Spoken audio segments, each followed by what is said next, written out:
There comes a moment in every man's life when he realizes that success means nothing if there's no one to share it with. Julian Royce learned this truth at 40, standing alone in his beautiful mansion, surrounded by everything money could buy and nothing his heart truly needed. He was a self-made millionaire with a perfect house on the hill, but every night he walked empty rooms where his footsteps were the only sound. Then one stormy evening everything changed.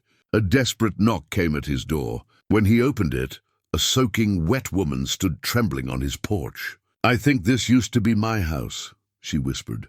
What happened next would teach him that sometimes the greatest wealth comes from the most unexpected places. Before we jump back in, tell us where you're tuning in from, and if this story touches you, make sure you're subscribed because tomorrow I've saved something extra special for you. The house on Belmont Hill had a reputation in the neighborhood, not for being haunted exactly, though the old-timers sometimes whispered about it over their morning coffee at Rosie's Diner. No, the Victorian mansion was known for being impeccable, untouchable, and utterly without warmth, much like the man who owned it.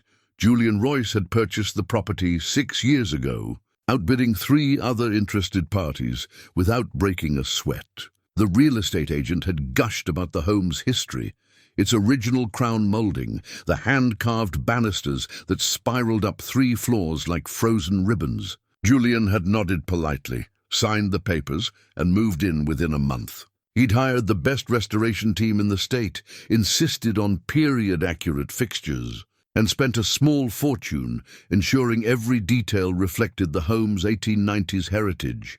What he hadn't done was make it feel like a home. The living room, with its burgundy velvet furniture and oil paintings of landscapes he'd never visited, looked like a museum exhibit. The dining room table could seat 12, but had only ever held Julian's laptop and coffee cup. The kitchen, outfitted with commercial-grade appliances, primarily produced microwaved meals and expensive whiskey on ice. Julian told himself he appreciated the solitude. After 20 years of clawing his way up from nothing, sleeping in his car during his first startup, living on ramen and ambition, working 100-hour weeks, he'd earned the right to a quiet life. No drama, no complications. No one to disappoint or be disappointed by. He'd built his fortune in software, developing a logistics platform that revolutionized supply chain management. The exit had been spectacular, an acquisition that made headlines and made Julian wealthy beyond his childhood dreams. He was 40 now, and by every conventional measure, he'd won at life, except on nights like these, when the wind rattled the original window panes and the house creaked with a loneliness that matched his own. Julian sometimes wondered what exactly he'd won. He stood in his home office on the 2nd floor, watching the storm roll in over the valley below. The weather report had predicted heavy rain, possibly severe. Julian had made sure all the windows were secure, checked that the generator was fueled, and laid out candles in case the power failed. He was nothing if not prepared. The first drops began to fall, fat and heavy, spattering against the glass. Julian took a sip of his whiskey, a 30-year-old single malt that cost more than most people's monthly rent, and tasted nothing but the burn. He'd lost the ability to enjoy things somewhere along the way. Food, drink, even the satisfaction of closing a deal. It all felt muted, experienced through a thick pane of glass that separated him from genuine feeling. His phone buzzed. A text from Marcus Chen, his former business partner, and the closest thing Julian had to a friend. "Storm coming your way. You good up on that hill all alone?" Julian typed back, "Fine, generator's ready. How's the family?" Chaotic. "Emma's got a science project due Monday, and we can't find poster board anywhere. Sarah's making chili. You should come by sometime." "I will," Julian typed, knowing he wouldn't. The last time he'd visited Marcus's house, the noise and warmth and laughter had left him feeling more alone than ever. Watching Marcus with his wife and 2 daughters, seeing the easy affection and comfortable chaos of their lives, had highlighted everything Julian didn't have. He'd made a choice years ago, or perhaps the choice had made itself. After his mother died when he was 19, Julian had thrown himself into work. Every relationship since had been secondary to his ambition. There had been women, of course, intelligent, attractive women who eventually grew tired of coming in second to his business. The last one, Catherine, had ended things 3 years ago. "You're not really here," she'd said, standing in this very office. "Even when you're in the room, you're somewhere else. I can't compete with whatever it is you're chasing, Julian. I don't think you even know what it is." She'd been right. He didn't know. He only knew that stopping, slowing down, letting himself feel anything too deeply, it all seemed dangerous somehow. Easier to keep moving, keep building, keep achieving. The rain intensified, drumming against the roof with increasing urgency. Julian finished his whiskey and considered pouring another.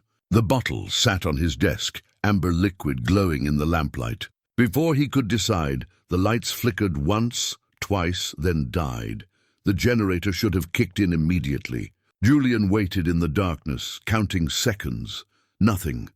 He swore softly, so much for being prepared, and felt his way to the desk drawer where he kept a flashlight. The beam cut through the darkness, illuminating rain-streaked windows and heavy furniture that cast long shadows. He'd have to check the generator. It was in the detached garage, which meant going outside in this downpour. Julian grabbed his coat from the hall closet, a heavy waxed canvas thing he'd bought because it looked right for a man who owned a Victorian mansion. He'd worn it exactly twice. As he reached for the front door handle, something stopped him. A sound, barely audible over the storm, knocking, urgent, rhythmic knocking. Julian froze, flashlight in hand. It was nearly 10 o'clock on a Tuesday night, in the middle of a severe storm. No one came up Belmont Hill unless they had specific business. And no one had business with him at this hour. The knocking came again, more insistent. He approached the door slowly, years of living alone making him cautious. Through the antique glass panels, distorted by age and water, he could make out a shape. Someone was definitely there. Julian unlocked the deadbolt and opened the door. The woman on his porch looked like she'd walked through hell to get there. Her clothes, a thin cotton dress that might have been blue once, clung to her body, soaked through and plastered to her skin. Her hair, dark and wild, hung in wet ropes around her face. She was barefoot, her feet muddy and bleeding slightly from what looked like cuts and scrapes. But it was her eyes that stopped Julian cold. Huge, dark eyes that held a mixture of desperation and something else he couldn't name. Recognition, maybe, or remembering. She was shivering so violently her teeth chattered. She started, then wrapped her arms around herself. "I think this used to be my house." Julian stood there, rain blowing in around them, water pooling on his pristine hardwood floors, and every instinct told him to close the door. This was how people got robbed, scammed, worse. But something in those eyes, in the way she looked at the house rather than at him, made him hesitate. "Please," she whispered. "I don't have anywhere else to go." The wind gusted, and she swayed slightly as if she might collapse. Julian made a decision he would question for days afterward. He stepped aside. "Come in." She crossed the threshold with a reverence that struck him as odd. Her hand touched the doorframe gently, as if greeting an old friend. Water dripped from her onto the antique rug in the foyer, but Julian found he didn't care about the rug. "Wait here," he said, his voice rougher than intended. "I'll get towels." He climbed the stairs 2 at a time, mind racing. What was he doing? He didn't know this woman. She could be anyone. A con artist, someone mentally ill, dangerous even. Yet when he'd looked into her eyes, he'd seen something genuine. Pain, yes, but also a strange sort of homecoming. Julian grabbed towels from the linen closet, then paused. She'd need dry clothes. He pulled an old sweatshirt and sweatpants from his drawer, things he'd never worn, purchased by an ex-girlfriend who'd insisted he needed to dress down sometimes. He'd kept them out of inertia more than sentiment.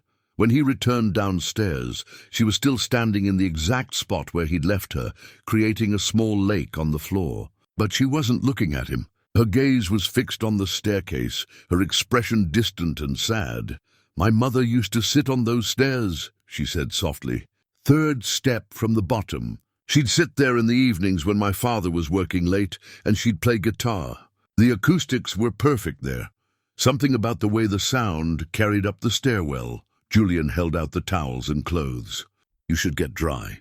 The bathroom's through there, first door on the left. She took the bundle, her fingers brushing his for just a moment. They were ice cold. Thank you, she said, meeting his eyes properly for the first time. You didn't have to let me in. No, Julian agreed. I didn't. She disappeared into the bathroom, and Julian was left alone with his thoughts and a spreading puddle of rainwater. He should call someone, the police maybe, or at least Marcus. Instead, he found himself walking to the kitchen, putting the kettle on the gas stove, at least that still worked without electricity, and pulling out 2 mugs. Tea. He was making tea for a stranger who'd appeared on his doorstep claiming to have once lived in his house. The absurdity of it struck him, but he didn't stop. Something about her presence had cracked the glass wall he'd lived behind for so long, and for the first time in years, Julian felt something other than numbness. He felt curious. When she emerged from the bathroom 15 minutes later, she looked smaller somehow, younger. The sweatshirt hung on her thin frame, the pants bunched at her ankles. She'd towel-dried her hair, and it fell in dark waves to her shoulders. Without the rain and mud, Julian could see her features clearly, fine-boned, with high cheekbones and a mouth that looked like it had forgotten how to smile. She couldn't have been more than 35, but her eyes held the weariness of someone much older. I made tea, Julian said, gesturing to the mugs on the kitchen island. I hope that's okay. It's more than okay. She wrapped her hands around the mug, absorbing its warmth. I'm Mara Sullivan, Julian Royce. He stayed on the opposite side of the island, maintaining distance. You said this used to be your house? Mara nodded, her eyes moving around the kitchen. We moved here when I was 7. My father bought it from the estate sale when old Mrs. Henshaw passed. It was 1997. The house was in terrible shape, peeling paint, broken windows. The roof leaked in 3 places. But my father, he saw what it could be. She smiled faintly. He was an optimist, a dreamer. Julian leaned against the counter. How long did you live here? 11 years. Until I was 18, her voice went quiet. Until everything fell apart. The wind howled outside, and somewhere in the house, a shutter banged rhythmically against siding. Mara flinched at the sound. That's the window in the second-floor study, she said. Southeast corner. The latch never held right, she was right. Julian had noticed that Shutter himself had been meaning to have it fixed. He studied her carefully, trying to reconcile this bedraggled woman with the history she claimed. What happened? Why did you leave? Mara's hands tightened around the mug. That's a long story. The power's out. The storm's not stopping any time soon. I've got time, Julian surprised himself with the words. He never invited confidences, never wanted to know people's stories. But he wanted to know hers. She looked at him for a long moment, as if weighing whether to trust him. Finally she spoke. My father died. Heart attack, sudden. He was only 48. My mother, she tried to keep the house, but Dad had made some bad investments, taken out loans against the property. Within 6 months we lost everything. The bank foreclosed. We had to leave with whatever we could carry. Mara's voice remained steady, but Julian could see the pain in her eyes. Mom and I moved in with her sister in Cleveland.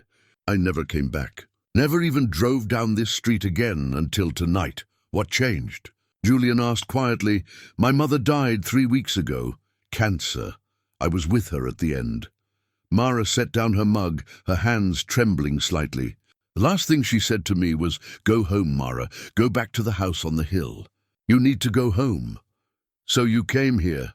I've been living in my car for the past week, parked at the bottom of the hill, trying to work up the courage to walk up here, to see what had become of the place we loved so much. She laughed, a hollow sound. I don't know what I expected.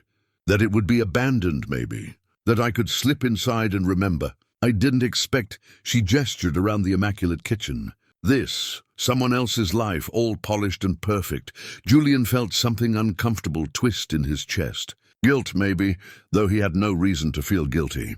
He'd bought the house legally, restored it carefully. He hadn't stolen anything from her. But looking at Mara, at the loss written across her features, he couldn't shake the feeling that he was living in someone else's memories. "I'm sorry," Mara said abruptly. "I shouldn't have come here. I shouldn't have knocked on your door. This isn't my house anymore. It hasn't been for a long time." She moved toward the bathroom where she'd left her wet clothes. "I'll get out of your way in this storm. You said you've been living in your car." Julian spoke before he could think better of it. "Stay the night. The guest room is made up. In the morning, when the storm passes, we can figure things out." Mara stopped, her back to him. "Why would you do that?"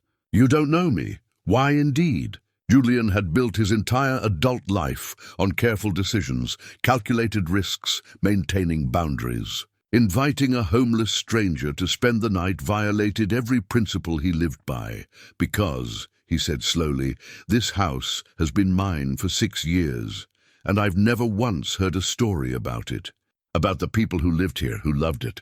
Maybe I'd like to hear those stories. It wasn't the whole truth." The whole truth was that in the 20 minutes since Mara had stepped through his door, Julian had felt more alive, more present than he had in years. Her pain, her memories, her very existence, it had punctured the numbness he'd wrapped around himself. She turned to face him, searching his expression. Whatever she saw, there must have satisfied her because she nodded slowly. "Just for tonight. And tomorrow I'll go. Just for tonight." Julian agreed, though something in him already knew it was a lie. Julian woke to silence. The storm had passed, leaving behind that peculiar stillness that follows violence. Pale morning light filtered through his bedroom curtains, and for a moment he wondered if he'd dreamed the entire night. Then he heard it, the sound of someone moving downstairs. Not the furtive creeping of an intruder, but the confident footsteps of someone who knew their way around. Julian pulled on jeans and a shirt, ran a hand through his hair, and descended the stairs. Mara stood in the kitchen, illuminated by morning sun streaming through the east-facing windows. She'd found the coffee maker. Julian kept his beans in an unmarked container, yet she'd located them without searching, and the rich aroma filled the room. She was still wearing his oversized clothes, her hair pulled back in a loose knot, and she looked more rested than she had the night before. "I hope you don't mind," she said, not turning from the coffee pot. "I always made coffee in this kitchen. Muscle memory, I guess." "The beans are still in the same cabinet my mother used." Julian stopped mid-step. "They chose that cabinet randomly? No such thing as random in this house. It's the only one that doesn't get direct morning sun. Keeps the beans fresh longer." She poured 2 mugs, handed him one. "My father taught me that." He accepted the coffee, unnerved by her ease in his space. The power had come back on sometime during the night. He'd been too tired to check the generator after getting Mara settled. Everything appeared normal, functional, back to his controlled routine. Except nothing felt normal with this woman standing in his kitchen, inhabiting it like she'd never left. "I should go," Mara said, reading his discomfort. "You've been kind enough." "I don't want to overstay. Tell me about the house first." The words came out before Julian could stop them. "You said your mother played guitar on the stairs." "What else?" Mara's expression shifted, surprise giving way to something softer. She walked to the kitchen window, the one overlooking the backyard. "See that oak tree? The massive one by the property line?" Julian nodded. The tree was ancient, easily over 100 years old, its branches spreading like a cathedral ceiling. My father built me a tree house in those branches when I was 9. Spent 3 weekends getting it just right. Cedar planks, a rope ladder, even a small window he salvaged from a renovation job downtown. I'd spend hours up there in the summer reading, watching storms roll in across the valley. Her fingers touched the glass. "Is it still there?" "I don't know." "I've never climbed up to check." She turned to him, and he saw a flicker of something in her eyes. Disappointment, maybe, or disbelief that someone could own this property and not explore every inch of it. After breakfast, "I'll show you," Julian heard himself say, "if you want." They ate in silence, toast and jam, simple food that required no preparation. Julian couldn't remember the last time he'd shared breakfast with anyone. He usually grabbed coffee and worked through lunch, often forgetting to eat until evening. "Can I ask you something?" Mara set down her coffee mug. "Why did you buy this house?" Julian considered the question. The real estate agent said it was a good investment. Historic property, desirable neighborhood. It made sense on paper, but why this house specifically? There are a dozen Victorians in this area. What made you choose this one? He wanted to say it was the architecture, the original details, the sound business logic of restoration value. But Mara's steady gaze demanded honesty. I don't know, he admitted. When I walked through it the first time, before the renovation, it was a disaster. Water damage, structural issues, decades of neglect. The agent kept apologizing, saying we should look at other properties. But I kept thinking, he paused, surprised by the memory. I kept thinking that someone had loved this place once, that it deserved better than to fall apart. Mara smiled, the first genuine smile he'd seen from her. It transformed her face completely. My father would have liked you. After breakfast, Mara insisted on washing the dishes. Julian protested. She was a guest. But she was already running water, her hands moving through the motions with practiced ease. He found himself watching her, noticing the way she knew exactly where he kept the dish soap, how she stacked plates in the drying rack with a specific pattern. You're doing it the way someone taught you, he observed. My mother. She said there was a right way to do everything, even washing dishes. Order mattered. Care mattered. Mara's voice went soft. I thought those lessons were outdated, especially after we lost the house. What did it matter how you stacked dishes when you were eating off paper plates in a rental apartment? But she never stopped. Even at the end, in hospice, she'd organize her bedside table just so. Water glass at 2 o'clock, tissues at 10 o'clock, phone at 6. She turned off the water, dried her hands on a towel that hung from the same hook her family had probably used 20 years ago. I understand it now. It wasn't about the dishes or the table. It was about maintaining dignity when everything else was falling apart. Julian felt the words settle into him, heavy with meaning he wasn't quite ready to examine. He cleared his throat. Let's check that treehouse. Outside, the storm had left the world washed clean. The grass sparkled with residual rain, and the air smelled of petrichor and blooming lilacs from the bush beside the porch. Another detail Mara had mentioned her mother planting. They walked across the lawn toward the oak, and Julian realized he'd never actually stood beneath it before. He'd admired it from windows, appreciated its shade in aerial photos, but never stood in its presence. Mara tilted her head back, scanning the branches. There, you can see the platform about 20 feet up. The cedar's gone grey, but it's still there. Julian followed her gaze and spotted it, weathered planks forming a small platform partially hidden by leaves. The treehouse had survived all these years, overlooked and forgotten. I'm going up, Mara said decisively. That wood's 20 years old. It might not be safe. She was already reaching for the lowest branch. Then I'll fall. Won't be the first time.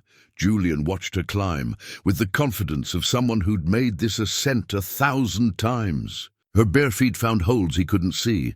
Her hands gripped branches with certainty. She moved up through the tree like she was coming home, and something about watching her climb made Julian's chest ache. When she reached the platform, she tested it carefully, then settled onto it. Her legs dangling over the edge. It's still solid. Your turn. I don't climb trees. You do now. Her voice floated down, amused and challenging.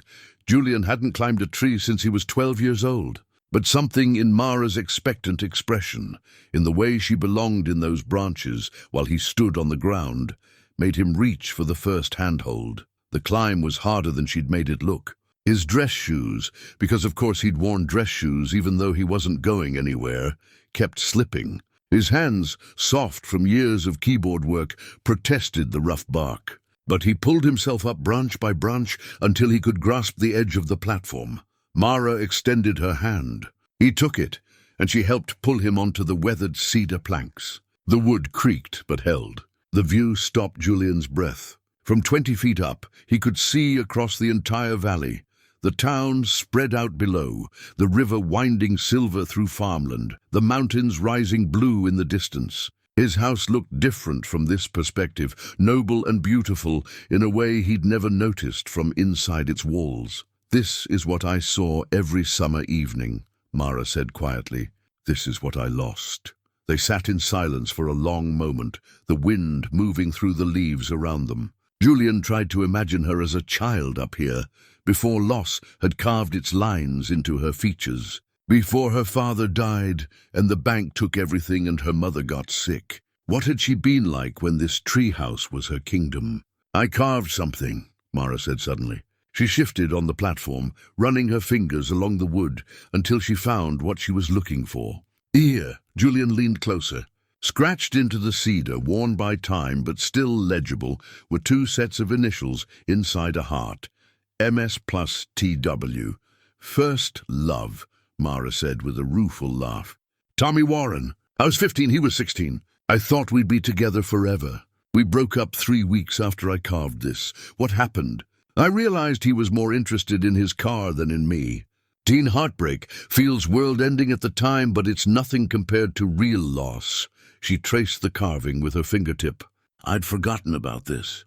Funny how memory works. All the big things crowd out the small ones. But the small ones are what make a life, aren't they?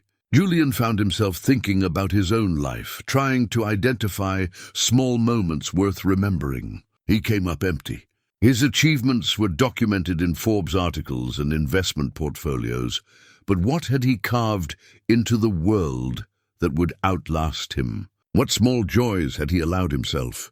"Tell me something," Mara said, turning to face him fully. "Are you happy?" The directness of the question startled him. I don't know if happiness is the point. Then what is? Achievement, success, building something that matters. Does your software matter? She didn't say it unkindly, just with genuine curiosity. It optimizes supply chains, makes businesses more efficient, saves companies millions. But does it matter to you? Julian opened his mouth to say yes, of course it mattered. He'd spent 15 years building that platform, had revolutionized an entire industry. But sitting in this treehouse, looking at a teenager's carved heart, the truth came out instead. Not really. Not anymore. It was a puzzle I wanted to solve, and I solved it. Now it's just, he gestured vaguely, numbers in an account. Then why keep doing it? Why live in that big house all alone, working on things that don't matter to you? Because I don't know what else to do. The admission felt like stepping off a cliff. I've spent my entire adult life chasing the next goal, the next achievement. I don't know how to stop. I don't know what I'd do if I did. Mara nodded slowly, as if he'd confirmed something she'd already suspected. My mother said something to me once after we lost the house. I was angry at her for not fighting harder to keep it, for giving up. She told me that a house is just wood and nails, unless you fill it with living, with love and music and laughter and even tears. She said we took the real home with us when we left. It was in here. Mara touched her chest. And here, she touched her temple. The building was just the container. Do you believe that? I'm starting to. She looked at the house below them, at Julian's pristine restoration. I think that's why she sent me back here. Not to reclaim the building, but to remember what it felt like to really live in a place. To be present in your own life instead of just passing through it. The words hit Julian like a physical blow. Wasn't that exactly what he'd been doing? Passing through his own life, checking boxes, accumulating achievements, but never actually being present for any of it. I should tell you something, Mara said, her voice shifting. I wasn't completely honest with you last night. Julian felt his defenses rise. About what? About why I really came here.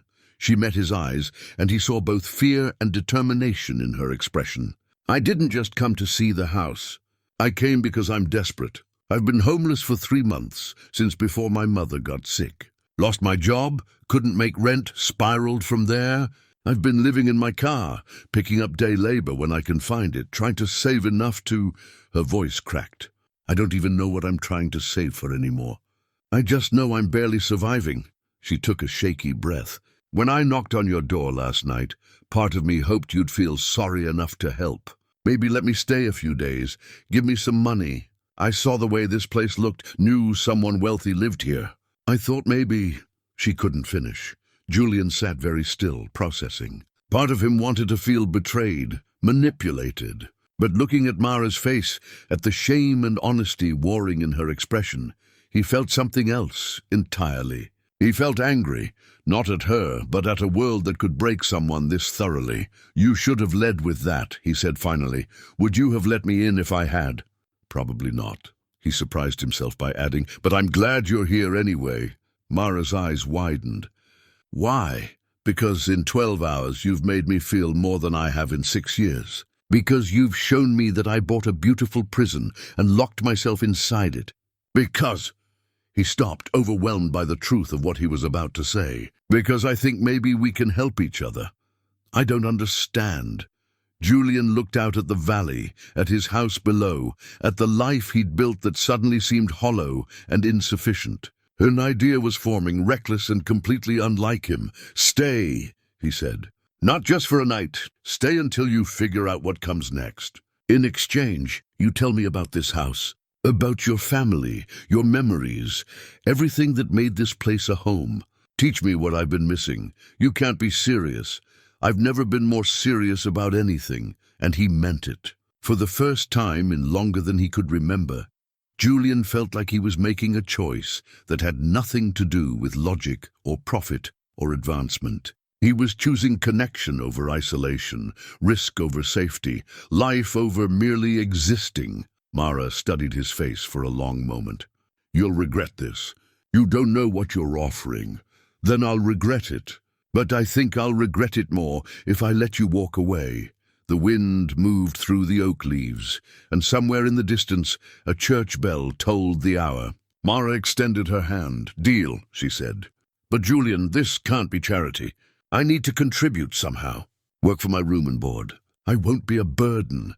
They shook on it there in the treehouse, 20 feet above ground, two damaged people reaching for something neither quite understood. As their hands clasped, Julian felt the first crack form in the careful walls he'd built around his heart. He didn't know if this was wisdom or madness, but for the first time in years, he was willing to find out. The first week of their arrangement unfolded with the awkwardness of two strangers learning to share space. Julian had lived alone for so long that another person's presence felt like a constant disruption to his carefully ordered world. Mara was quiet, almost apologetically so, but her existence in the house changed everything. She woke early before dawn, and Julian would find her in the kitchen making coffee with a ritualistic precision that bordered on meditation. She'd shower using barely any hot water, leave no trace in the bathroom except a faint scent of the drugstore shampoo he'd bought for her. She kept her few possessions, the clothes he'd given her, plus 2 changes purchased from the local thrift store, folded neatly in the guest room dresser. It was like living with a ghost who was trying very hard not to haunt him. On the 3rd day, Julian found her scrubbing the kitchen floor on her hands and knees, using methods and solutions that seemed to come from another era. "You don't have to do that," he said, startled. "I have a cleaning service that comes twice a week." Mara sat back on her heels, pushing hair from her face. "I know, but I need to do something. You're letting me stay here. I can't just be decorative. You're not decorative. You're—" Julian paused, unsure how to finish. What was she? A guest? A project? Something more complicated that he couldn't name? "You're recovering. Getting back on your feet. That's enough. It's not enough for me."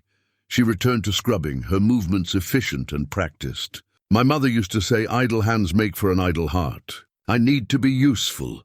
Julian watched her work, noticing how she paid special attention to the corners, the grout lines, places his professional cleaners glossed over. "Your mother taught you to clean like this?"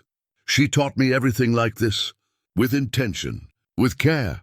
Mara rinsed her cloth in the bucket. "When we left this house, we moved into a tiny apartment in a rough neighborhood. Mom could have let it defeat her, could have stopped caring. But every morning, she'd wake up and clean that place like it was a palace. She'd arrange our few belongings just so. She'd put flowers, dandelions sometimes picked from cracks in the sidewalk, in a jar on the table. She sounds remarkable." "She was stubborn," Mara smiled faintly. "Stubborn about beauty, about dignity, about not letting circumstances steal your humanity. I used to be embarrassed by it. My friends' mothers wore business suits and drove nice cars. Mine worked 2 jobs and still found time to hand wash our clothes because she said the machines were too rough on the fabric. You loved her very much. I did. And I failed her. The words came out flat, matter of fact. Mara stood, carried the bucket to the sink. She wanted me to go to college. Saved every penny she could. But I was 18 and stupid and thought I knew better. I took the money and moved to California with a boyfriend who promised me we'd make it in music. Julian leaned against the counter, sensing this was a story she needed to tell. What happened? What always happens. The boyfriend left. The music career never materialized. I was broke in Los Angeles with no skills and too much pride to go home and admit I'd been wrong. She dumped the dirty water, watching it swirl down the drain. I cobbled together a life, waitressing, retail, whatever paid. Sent my mother money when I could, which was never enough. Visited twice a year, always promising I'd come home for good soon. But you didn't. No, because going home meant admitting I'd wasted her sacrifice. That I'd thrown away my one chance because I thought I was special. Different from everyone else who needed education and planning and all those boring, responsible things. Mara's hands gripped the edge of the sink. She got sick 2 years ago. I should have come then, should have spent every moment with her. But I kept thinking there would be more time, that I'd visit next month, next season, next year, and then there wasn't, Julian said softly. Then there wasn't. She turned to face him and her eyes were dry but haunted. The hospital called. By the time I got there, she had maybe 3 days left. 3 days to make up for a decade of absence. To say all the things I'd been too proud or too scared to say. Julian understood that kind of regret, the weight of time wasted, of words left unspoken. His own mother had died suddenly. A car accident when he was 19. One moment she existed. The next she didn't. He'd been so focused on proving himself, on building his first startup, that he'd cancelled their last planned dinner together. Too busy, he'd said. Next week, he'd promised. There had been no next week. She forgave me, Mara continued. In the hospice, near the end. I told her I was sorry for everything, for wasting the college money, for staying away, for not being the daughter she deserved. And she took my hand and said, Mara, love isn't about deserving. You're my daughter. That's enough. The kitchen was very quiet. Outside, a cardinal sang in the lilac bush. That's when she told me to come back here, Mara said.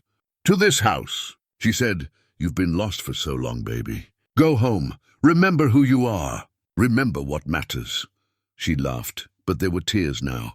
I didn't understand what she meant. How could coming to a house I hadn't seen in 20 years help me figure out my life? Do you understand now?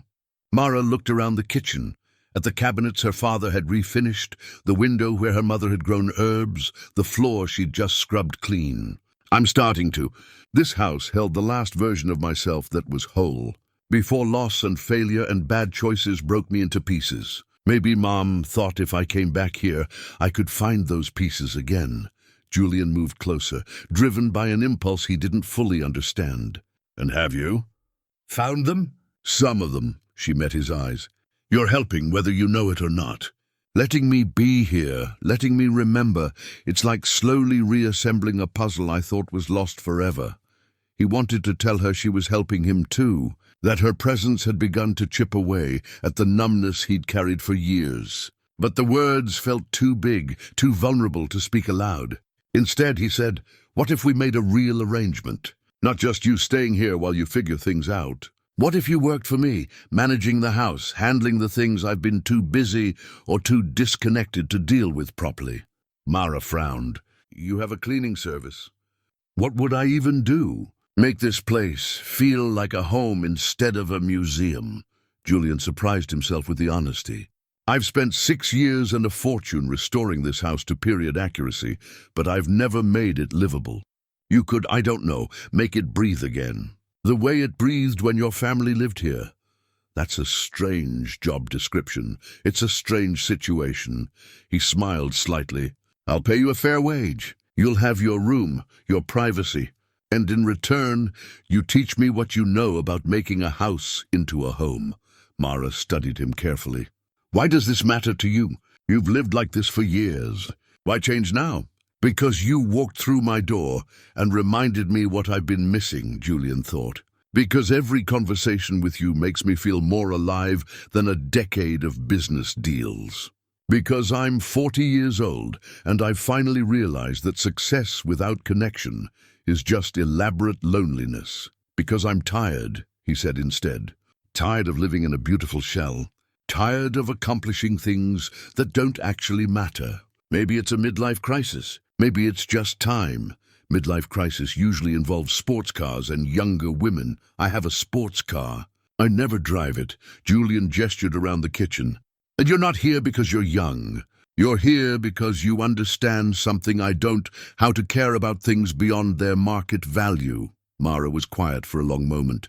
Then she extended her hand, formal and businesslike, despite the dish soap still clinging to her fingers. Okay, I'll take your strange job. But I have conditions. Name them. First, this stays professional. I'm an employee, not a charity case. Second, I need access to the whole house, attic, basement, everything. Can't make a home out of a place if half of it's off limits. Third, you have to actually listen when I suggest changes. This only works if you're willing to let go of some control. Julian shook her hand, amused by her directness. Agreed. Though I reserve the right to veto anything that would destroy the historical integrity. Fair enough. She released his hand. When do I start? You already have. The floor's never been that clean. Over the next few days, Mara transformed from tentative guest to purposeful employee. She made lists, so many lists, of everything the house needed beyond its perfect facade. Julian would find notes in her precise handwriting scattered through the rooms. Window in the study needs weather stripping. Front porch light fixture is period wrong. Garden needs attention. Roses are diseased. She was right about all of it.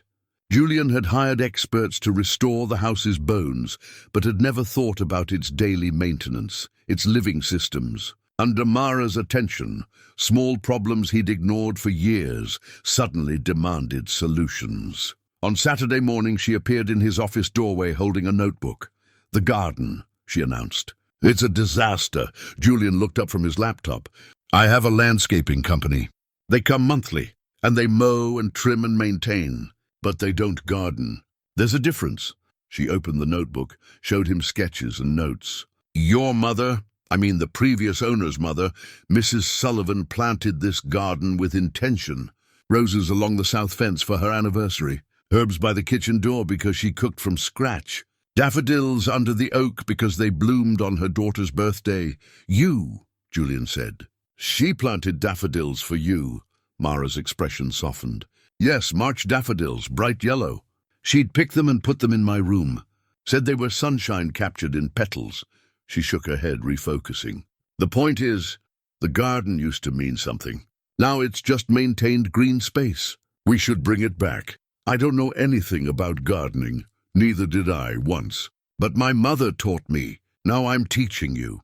She smiled, and Julian realized it was the first time he'd seen her smile without sadness behind it. Come on, get your hands dirty for once.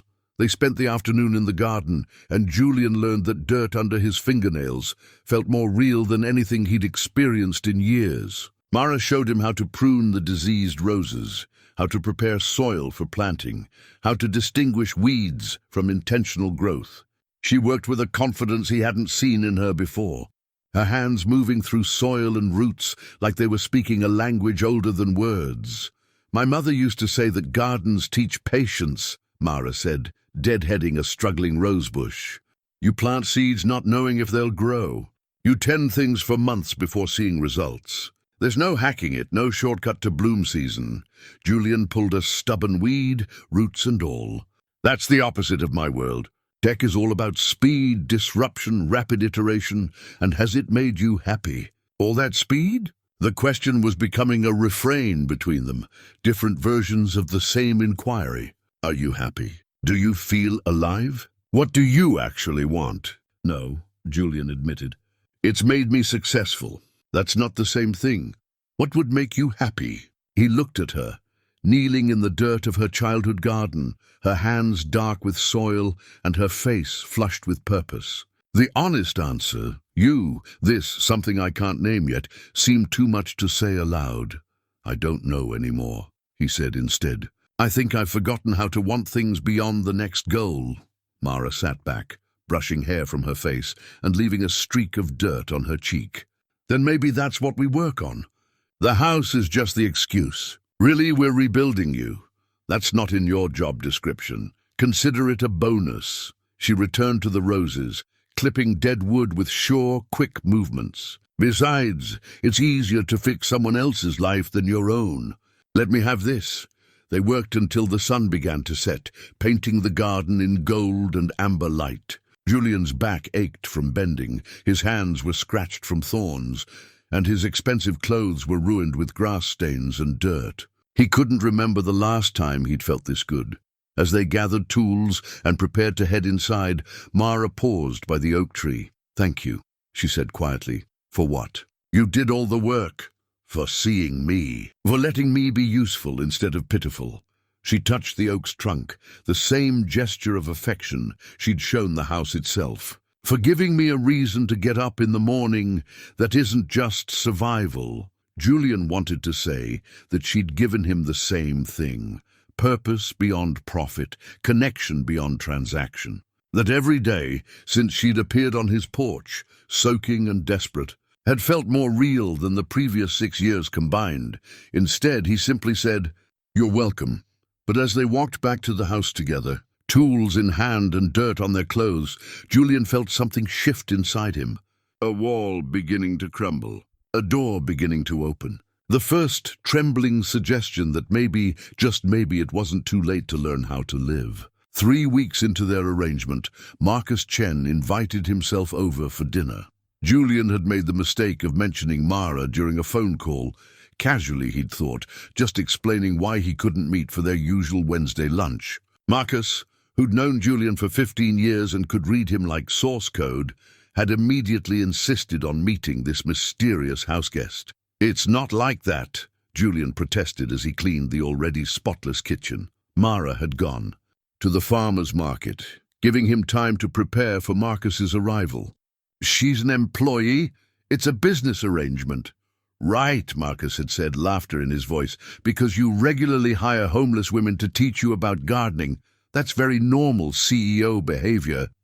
Now Julian found himself anxious in a way he hadn't been since his first investor pitch. He was arranging cheese on a board, something he'd never done in his life, when Mara returned, her arms full of shopping bags. "I got everything for the bouillabaisse," she announced, setting bags on the counter. "The fishmonger said the halibut, and came in this morning and I found fresh fennel." She stopped, noticing his expression. "What's wrong?" "Nothing. A friend is coming for dinner. Marcus Chen, my former business partner." I should have asked if that was okay. "Why wouldn't it be okay? This is your house." But Mara's posture had changed, become slightly defensive. "Does he know about me? I mentioned you were staying here. He's curious, I bet." She began unpacking groceries with sharp, efficient movements. "Let me guess. He wants to make sure I'm not scamming you. Wants to protect his friend from the homeless woman who showed up in the rain." "Mara, it's fine, I get it. I would be suspicious too." She pulled out the fish, wrapped in brown paper. "I'll stay in my room during dinner. Make this easier for everyone." "No." Julian moved to the counter, stopping her restless unpacking. "I want you here. I want him to meet you. He's the closest thing I have to family. If he's important to me and you're—" He paused, realizing what he was about to say. "You're staying here. You should meet him." Mara looked at him carefully, searching for something in his expression. "Okay, but I'm cooking. If I have to endure interrogation, at least I'll have something to do with my hands." Marcus arrived at 7, bearing wine and wearing the slight smirk that meant he was prepared to be entertained. He was shorter than Julian, compact and energetic. With graying hair, he refused to dye and laugh lines that proved he used them often. His wife, Sarah, had stayed home with the girls, which Marcus explained meant she was giving Julian space to make a fool of himself without witnesses. "She sends her love and says to bring your house guest by sometime," Marcus said, handing over the wine. Then spotting Mara in the kitchen, "You must be Mara. I'm Marcus. Julian's told me absolutely nothing about you, which means you're either incredibly boring or incredibly interesting." Mara wiped her hands on her apron, one she'd found in a drawer probably left by a previous owner, and extended one to shake. Probably boring. I clean houses and garden. Not exactly thrilling. You've gotten Julian to care about his garden. That's basically witchcraft. Marcus accepted a glass of wine from Julian, studying Mara with friendly but obvious interest. He once killed a cactus. We had bets on how long it would last. The soil wasn't draining properly, Julian protested. It was a cactus. They live in deserts.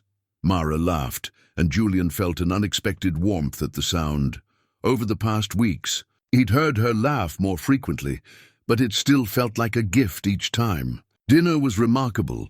Mara had prepared bouillabaisse from scratch, the kind that required hours of work and the careful layering of flavors. She served it in wide bowls with crusty bread and a simple salad, and Marcus made appreciative sounds from his first bite.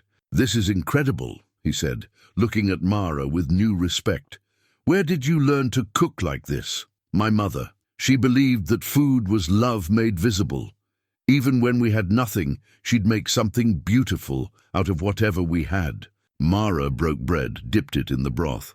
"This recipe was her favorite for special occasions. I haven't made it in years." "What made tonight special?" Marcus asked. Mara glanced at Julian, something unreadable passing between them. It felt like time to remember the good things, to honor what she taught me instead of just grieving what I lost. The conversation flowed easily after that, aided by wine and Marcus's natural warmth. He asked Mara about her history with the house, and she shared stories that made the Victorian feel alive in ways Julian had never experienced. She told them about the Christmas her father had strung lights on every surface, about summer nights when neighborhood kids would gather on the porch for her mother's lemonade, about the time a raccoon had gotten into the attic and her father had spent a week trying to convince it to leave. "He refused to call an exterminator," Mara said, smiling at the memory.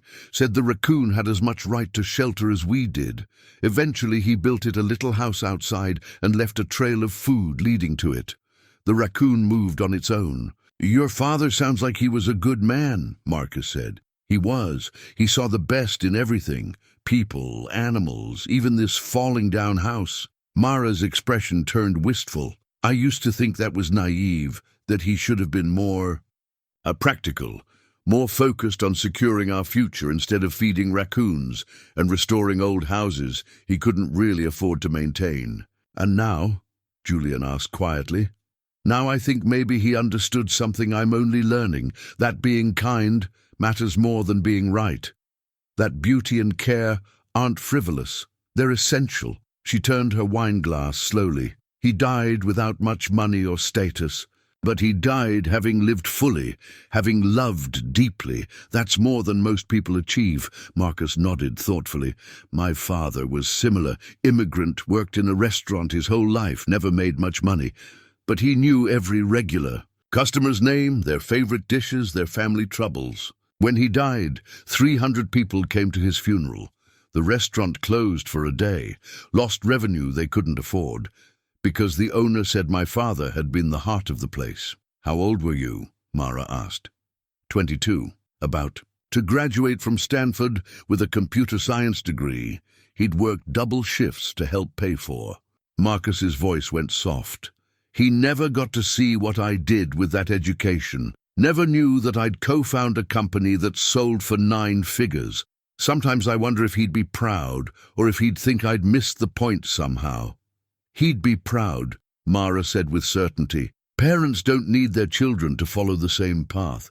They just need to know their sacrifices mattered, that their children are living fully in whatever way that means for them." Julian watched the exchange, feeling like an outsider to an understanding he couldn't quite access. Both Mara and Marcus had lost parents who'd loved them unconditionally. Julian's mother had loved him too.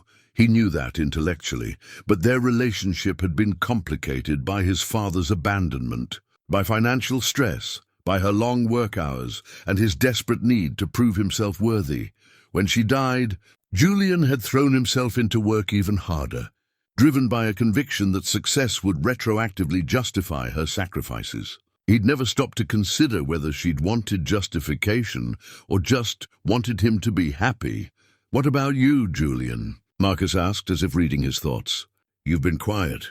What would your mother think of all this?" He gestured around the restored Victorian, the expensive meal, the life Julian had built. Julian considered the question carefully. "I think she'd be relieved. When I was growing up, we never had enough money. Every month was a struggle to pay bills. She worked herself to exhaustion. Her whole life was about survival, making sure I had what I needed even when she went without." He paused. "I think she'd be glad I never have to worry about money, that I have security. But would she think you were happy?" Mara asked softly. The question hung in the air. Marcus watched them both with interest, clearly sensing undercurrents he hadn't anticipated. "No," Julian admitted. "She'd probably think I was hiding. She used to tell me that money was a tool, not a destination, that I needed to figure out what I was building toward, not just what I was running from." "And have you?" Marcus asked. "Figured it out?" Julian looked at Mara, at the way candlelight caught in her dark hair, at the warmth in her eyes that had been missing when she'd first appeared on his porch. "I'm working on it." After dinner, they moved to the living room. Mara brought coffee, and Marcus produced a flask of expensive cognac that he poured into their cups despite protests. "To remember the dead," he said, raising his cup. "And to honor them by living well." They drank to that. Then Marcus turned to Mara with the directness that made him such an effective businessman. "Okay, I have to ask, what's really going on here? Julian's the most private person I know. He doesn't let people into his space, doesn't do spontaneous acts of charity. Yet you're here, cooking in his kitchen, making him care about gardens. What's the story?" Mara glanced at Julian, who gave a small nod. Whatever she wanted to share was her choice. The short version: "I was homeless and desperate, and Julian took a chance on someone he had no reason to trust." The longer version is more complicated. She set down her coffee. "This house belonged to my family. We lost it when I was 18. Coming back here, it's like finding a piece of myself I thought was gone forever. Julian's giving me space to heal and rebuild. In return, I'm trying to help him see that he's built a beautiful prison and locked himself inside it." Marcus laughed, surprised and delighted. "And he's letting you say things like that to him?" "He hired me to say things like that to him," Mara corrected. "Though I don't think he entirely knew what he was signing up for." "I definitely didn't," Julian muttered. But he was smiling. Marcus looked between them, his expression shifting from amusement to something more serious. "Can I give you both some unsolicited advice? From someone who's made most possible mistakes?" "Can we stop you?" Julian asked. "No." Marcus leaned forward. "Julian, you've spent 15 years proving you could succeed. You've won. The game is over. Now you need to figure out what you actually want from life. Not what you think you should want, not what looks good on paper, but what makes you feel alive. And Mara," he turned to her, "don't let this become another way to hide from building your own life. Helping Julian is good. Losing yourself in helping Julian is just a different kind of being lost." The words were gentle, but struck deep. Mara's expression flickered with something like recognition. "You're both using this arrangement to avoid harder questions," Marcus continued. "Which is fine for now, but eventually you'll have to face them. What comes after this? What do you want beyond this temporary situation?" Julian felt defensive. Why does everything need to be leading somewhere? Why can't we just exist in this for a while? "Because neither of you is good at just existing. You're both fixers, builders, people who need purpose." Marcus finished his cognac-laced coffee. "I'm not saying figure it all out tonight. I'm saying be honest with yourselves about what's happening here." After Marcus left, with promises extracted that they'd come for dinner at his house soon, Julian and Mara cleaned up in silence. The evening had been good, but Marcus's words had introduced a tension neither knew how to address. "He's perceptive," Mara finally said, drying the last plate. "Annoyingly so." Julian put away the wine glasses. "But he's not wrong. I don't know what I'm doing here, with you, with any of this." Mara folded the dish towel with careful precision. "I know what I'm doing. I'm delaying. This She gestured around the kitchen. Living here, working for you, pretending I'm rebuilding, it's easier than facing the real work. Eventually, I'll need to leave this house again. Find my own place. Build a life that doesn't depend on your charity, even if you call it employment. It's not charity, isn't it? She met his eyes. Julian, you're paying me more than the work is worth. You're giving me room and board that far exceeds any value I provide. You're letting me live in my childhood home because it makes you feel better about your own loneliness. That's kind, it's generous, but it's not sustainable. The words stung because they held truth. Julian had been avoiding thinking about the future, about what happened when Mara was ready to leave, or when he could no longer justify the arrangement. What if I don't want it to be temporary? The admission came out before he could stop it. Mara went very still. What are you saying? I don't know. Julian ran a hand through his hair, frustrated with himself. I just know that for the first time in years, I wake up and feel something other than obligation. The house feels different. I feel different. I don't want to go back to how things were before, but you can't build a life around avoiding loneliness. That's not enough. Then what is? What's enough? Mara was quiet for a long moment. When she spoke, her voice was almost a whisper. Love, purpose, connection, building something that matters, not for profit or status, but because it needs to exist in the world. She looked at him. You said your software doesn't matter to you anymore. Fine, what would? If you could do anything, build anything, what would actually fulfill you? No one had asked Julian that question in 20 years. He'd been so focused on what he could achieve, what would be profitable, what would prove his worth, that he'd never stopped to consider what would actually make him feel alive. I don't know, he said honestly. I've spent so long chasing one goal after another that I've lost track of why I started. It's like I'm running a race, but I've forgotten where the finish line is, or if there even is one. Then maybe it's time to stop running. Mara's hand found his across the counter, her fingers warm and solid. Figure out what you're running toward instead of what you're running from. They stood like that for a moment, hands touching across granite, two people trying to find their way back to themselves. Julian realized that somewhere in the past 3 weeks, Mara had become more than an employee or a project. She'd become someone whose opinion mattered, whose presence had become essential to his daily experience. That realization was terrifying. I should go to bed, Mara said, withdrawing her hand. Thank you for introducing me to Marcus. He's good people. He likes you. He's worried about you. There's a difference, she smiled slightly. Though I think he likes me too, mostly because I'm making you eat vegetables and go outside occasionally. After she'd gone upstairs, Julian stood alone in the kitchen, Marcus's questions echoing in his mind. What did he want? What came after this? What was he building toward? He didn't have answers. But for the first time in his adult life, he was willing to sit with the uncertainty instead of drowning it in work. That had to count for something. Outside, the garden they'd planted together was taking root in darkness, growing in ways they couldn't see. Julian thought about patience, about things that couldn't be rushed or optimized or disrupted into being. Maybe healing was like that too. Maybe you couldn't force it or schedule it. You just had to tend it carefully and trust that eventually something beautiful would grow. The photograph album appeared on a rainy Thursday afternoon in May, exactly 6 weeks after Mara had first knocked on Julian's door. He found it sitting on the kitchen table, water-stained and worn, its leather cover cracked with age. Mara stood at the stove, stirring something that smelled of herbs and comfort. She'd been quieter than usual all day, moving through the house with a distracted air that suggested she was somewhere else entirely. Where did this come from? Julian asked, touching the album carefully. The attic. I've been going through boxes up there. You said I could access everything. She didn't turn from the stove. That belonged to my mother. It has pictures of the house, of our life here. I thought, her voice caught. I thought maybe you'd want to see what this place looked like when people actually lived in it. Julian opened the album slowly.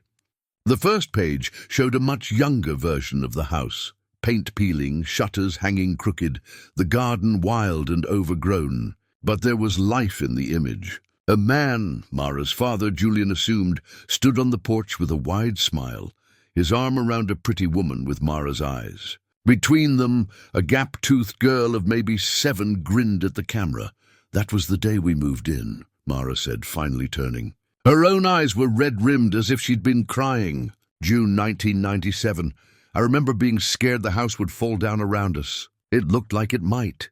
Julian turned pages, watching the house transform through seasons and years. There was the father sanding floorboards, the mother painting walls, a cheerful yellow, young Mara helping plant the garden they'd recently restored. Each image showed progress, the house slowly becoming beautiful under the family's loving attention.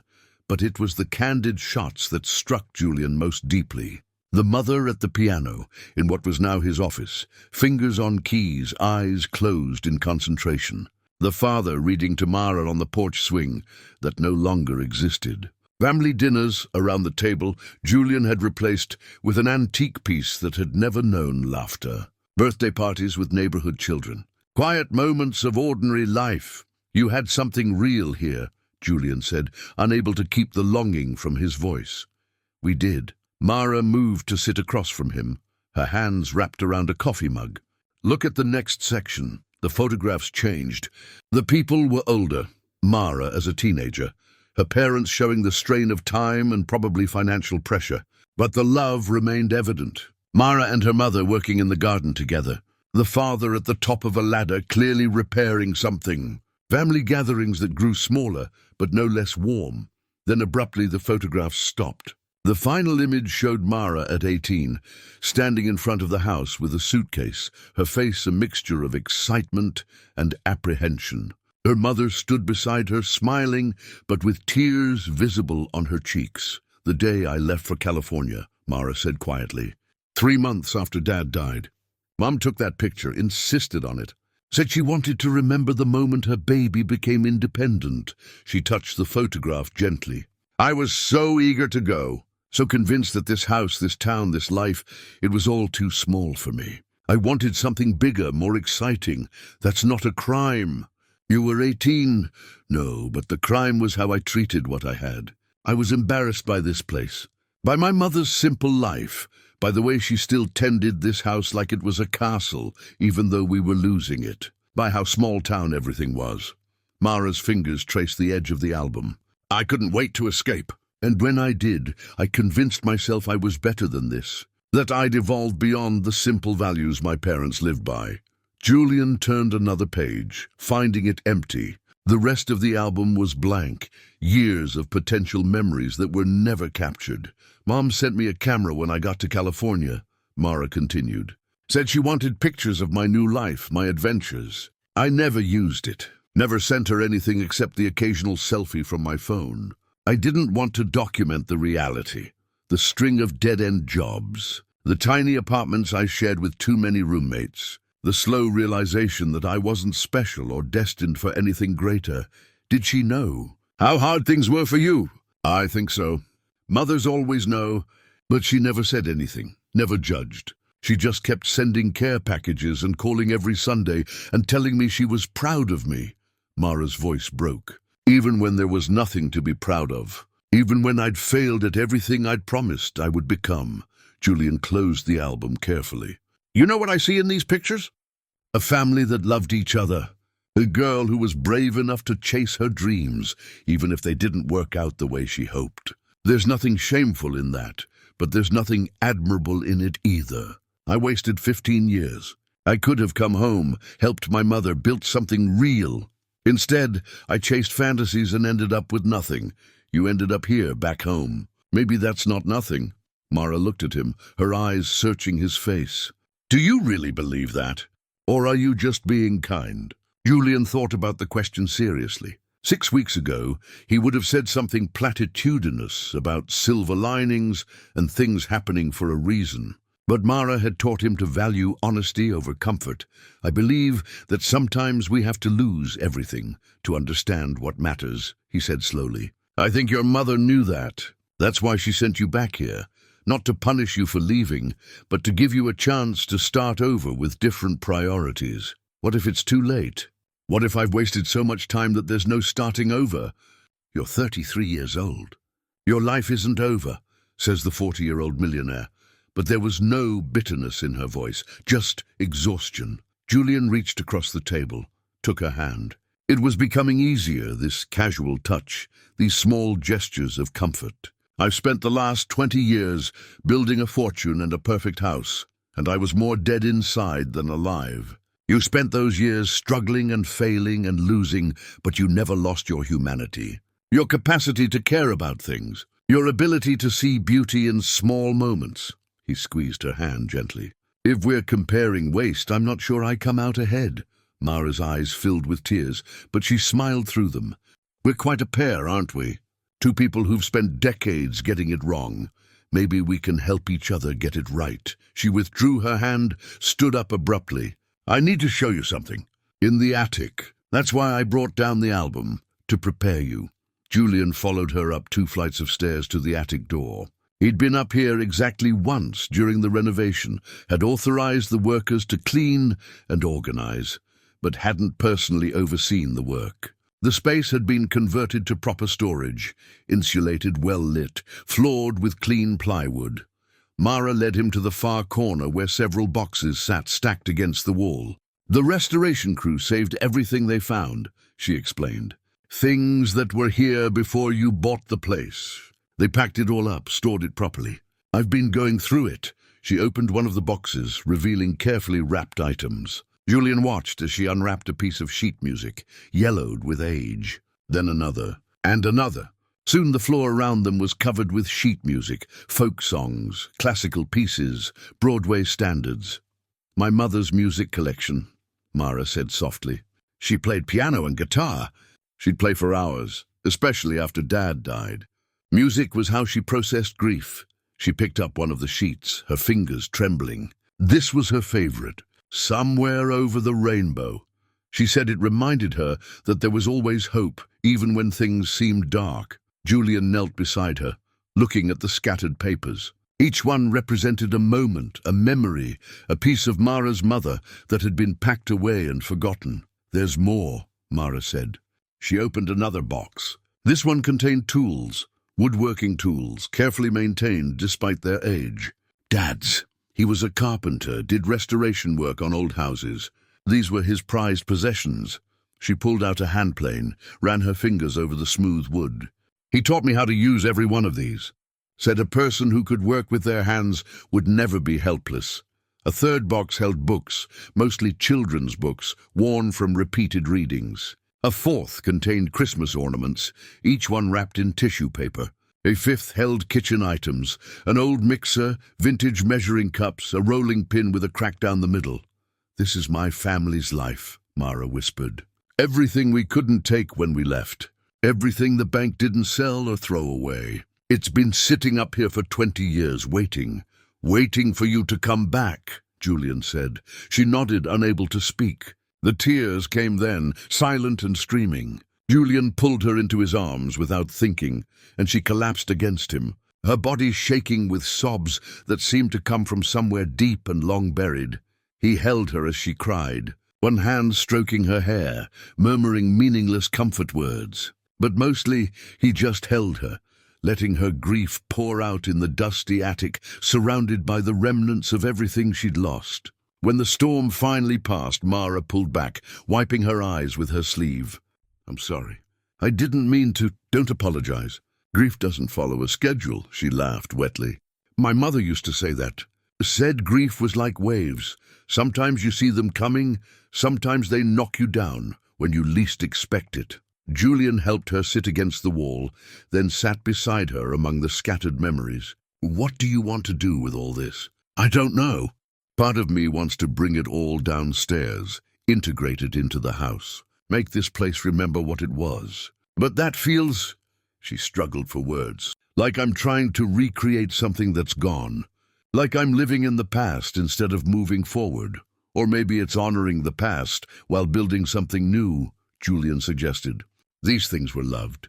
They meant something. Why shouldn't they be part of the house again? Mara picked up the sheet music for Somewhere Over the Rainbow, studied it thoughtfully. The piano's still here. In your office. Do you ever play it? No, I had it tuned when I moved in, but I don't play. It came with the house. I kept it because it was period appropriate. It was my mother's piano. Not the one from the pictures. We had to sell that. But she saved up and bought this one used from an estate sale. Had it delivered a month before... Mara stopped. A month before Dad died. She barely got to play it. Julian felt the weight of that information. The piano he'd kept for aesthetic reasons was actually a symbol of hope cut short, of joy interrupted by tragedy. I could teach you, Mara said suddenly, to play. Mom taught me before I decided I was too cool for piano lessons. She smiled sadly. I remember more than I thought I would. Muscle memory. I'm 40 years old. Too old to learn piano. You're never too old to learn something that matters. Besides, she stood, brushed dust from her clothes. What else are you going to do with your evenings? Work until you can't see straight? We both know that's not sustainable. Julian let her pull him to his feet. Around them, the attic held 20 years of accumulated memories, waiting to be acknowledged. He thought about Marcus's words, about figuring out what he was building toward, instead of what he was running from. Okay, he said. Teach me piano. But in exchange, I want to help you decide what to do with all this. We'll go through it together, figure out what belongs in the house and what should be stored or donated. Deal, deal. Mara looked around the attic one more time. You know what's strange? Finding all this here in your house after all these years, it feels like a gift. Like the universe kept it safe until I was ready to come back for it. Or until you were ready to let someone help you carry it, Julian suggested. They spent the rest of the afternoon in the attic, carefully going through boxes, telling stories, laughing and crying in equal measure. Julian learned about Mara's father's terrible jokes and her mother's perfect chocolate chip cookies. He learned about neighborhood block parties and school plays, and the year Mara had decided to become a vegetarian, and her mother had patiently learned to cook tofu. With each story, the house around them seemed to breathe more deeply, as if remembering its own history. Julian felt like he was finally understanding what he'd bought, not just a building, but the container for countless human moments, joy and sorrow, triumph and loss, all the ordinary magic that made up a life fully lived. As evening approached, Mara held up the sheet music again. First lesson tonight? Why not? They went downstairs together, carrying some of the smaller items. The sheet music, a few photographs in frames, kitchen items that Mara wanted to use. It felt like slowly integrating two histories, making space for the past in the present. In the office, Julian sat at the piano bench for the first time since buying the house. The keys were cool under his fingers, silent and waiting. Mara sat beside him, close enough that their shoulders touched. She placed his hands on the keys, showing him the proper position. We'll start simple. Middle C, just one note but play it with intention. Like you mean it, Julian pressed the key. A single note rang out, clear and true, filling the room with sound. Such a simple thing, one finger, one key, one note. But it felt like the beginning of something. Good, Mara said softly. Now do it again. And this time, really listen. He played the note again. And this time, he did listen. To the way the sound swelled and faded. To the harmonics that lingered in the air. To the silence that came after, outside. The rain had started again, gentle and steady. Inside, Julian sat at a piano that had waited 20 years to be played again, learning something new from a woman who'd traveled a long, hard road back to this moment. It felt like coming home. The piano lessons became a ritual. Every evening after dinner, they'd sit side by side on the bench, and Mara would guide Julian through scales and simple melodies. His progress was slow. His fingers were stiff from years of typing. His rhythm uncertain, but he practiced with a dedication that surprised them both. You're actually good at this, Mara said one evening, a month into the lessons. They'd been working on a simplified version of Clair de Lune, and Julian had finally managed to play through the first section without stopping. I'm passable, he corrected. There's a difference. No, I mean you're good at learning, at being patient with yourself. Most adults would have given up by now. She played the section he'd just finished, her fingers moving with the fluid grace that came from years of practice. When I was young, I hated making mistakes. I'd get so frustrated that I'd slam the keys and storm off. Mom would wait until I calmed down. Then she'd say, "Mara, the piano doesn't care if you're perfect. It just wants to be played." Julian attempted the section again, still clumsy but improving. That's good advice for more than just piano. Everything she said was good advice. I just wasn't smart enough to listen. They'd fallen into an easy companionship, the awkwardness of those first weeks replaced by a comfortable rhythm. Mara had gradually brought more of her family's belongings into the house, her mother's throw pillows on the couch, her father's tools organized in the garage workshop Julian had never used, vintage kitchen items that Mara actually employed in her cooking. The house was slowly transforming, becoming a hybrid of Julian's perfect restoration and Mara's lived-in warmth. But there were complications neither of them discussed directly. Julian had caught himself watching Mara when she didn't notice, the way she moved through the house with increasing confidence, how she hummed while cooking, the small smile that appeared when she discovered another familiar detail from her childhood. He looked forward to their evenings together with an intensity that had nothing to do with piano lessons. And sometimes, when their shoulders touched on the bench or their hands accidentally brushed over the keys, Julian felt something he hadn't allowed himself to feel in years: want, connection, the dangerous possibility of more. He told himself it was inappropriate. She worked for him. She was vulnerable, rebuilding her life after homelessness and loss. Getting involved would be taking advantage, no matter how much he might want it. So he maintained careful boundaries, kept conversations light when they threatened to go deeper, and pretended he didn't notice the way Mara sometimes looked at him when she thought he wasn't paying attention. On a warm Saturday in late June, Marcus called with an invitation to a barbecue at his house. "Bring Mara," he said, in a tone that suggested it wasn't optional. "Sarah wants to meet her properly, and the girls need to see proof that Uncle Julian still exists." They drove to Marcus's house in Julian's car, the windows down and summer air rushing through. Mara wore a sundress she'd bought with her first paycheck, simple blue cotton that made her look younger, happier than when they'd met. Her hair was pulled back in a ponytail, and she'd put on minimal makeup.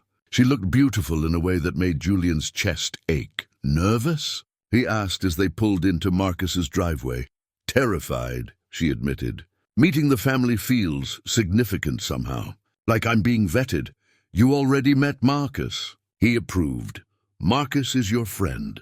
This is different. This is the people who actually know you, who'll notice if something's—" She stopped, seeming to catch herself. "If something's off." Julian wanted to ask what she meant by that, but Marcus's daughters came running out before he could. Emma, 13 and already taller than her mother, and Lily, 10 and irrepressibly energetic. They greeted Julian with the easy affection of children who'd known him their whole lives, then turned their curious attention to Mara. "Are you Uncle Julian's girlfriend?" Lily asked with characteristic bluntness. "Lily," Marcus said, appearing behind them. "What have we said about personal questions? That they're the most interesting kind?" Lily replied innocently. Mara laughed, crouching down to Lily's level. "I work for your Uncle Julian. I help take care of his house. But do you like him?" Lily pressed. "I do. He's been very kind to me. But do you like him?" "Lily, enough," Sarah said, emerging from the house with a warm smile. She was petite, with laugh lines and an easy warmth that immediately put people at ease. "I'm Sarah. Ignore my daughter. She's convinced everyone needs to be in love." "Everyone should be in love," Lily protested. "It makes people happy. Out of the mouths of babes," Marcus murmured, steering his youngest daughter toward the backyard. The afternoon unfolded with the comfortable chaos of family gathering. Marcus grilled burgers and vegetables, while Sarah orchestrated side dishes and kept the children from killing each other. Julian and Mara fell into the rhythm easily. He helped with grilling. She assisted Sarah in the kitchen, both of them navigating the organized disorder that came with family life. "So," Sarah said, when they had a moment alone in the kitchen, "how's it really going?" Mara finished slicing tomatoes. "Good, the house is coming together. Julian's actually learning to relax a little." That's not what I meant. Sarah's voice was kind but direct. Marcus told me how you met, how you're living there, working for him. It's a complicated situation. It is, Mara agreed carefully. And you're handling it okay. Julian's a good man, but he can be distant. Mara supplied. Emotionally guarded? Yes, but he's been nothing but respectful. This arrangement, it's helping both of us, I think. Sarah studied her for a moment. You have feelings for him. It wasn't a question. Mara felt her cheeks warm. It's okay. I'm not judging. Sarah's voice dropped. But I want to make sure you're protecting yourself. Julian's been alone a long time. He's forgotten how to let people in. If you're developing feelings and he's not, I don't want you to get hurt. I'm not. Mara started, then stopped. What was the point of lying? I know it's complicated. I know I work for him, that I'm rebuilding my life, that getting involved would be a terrible idea. I know all of that, but I can't help what I feel.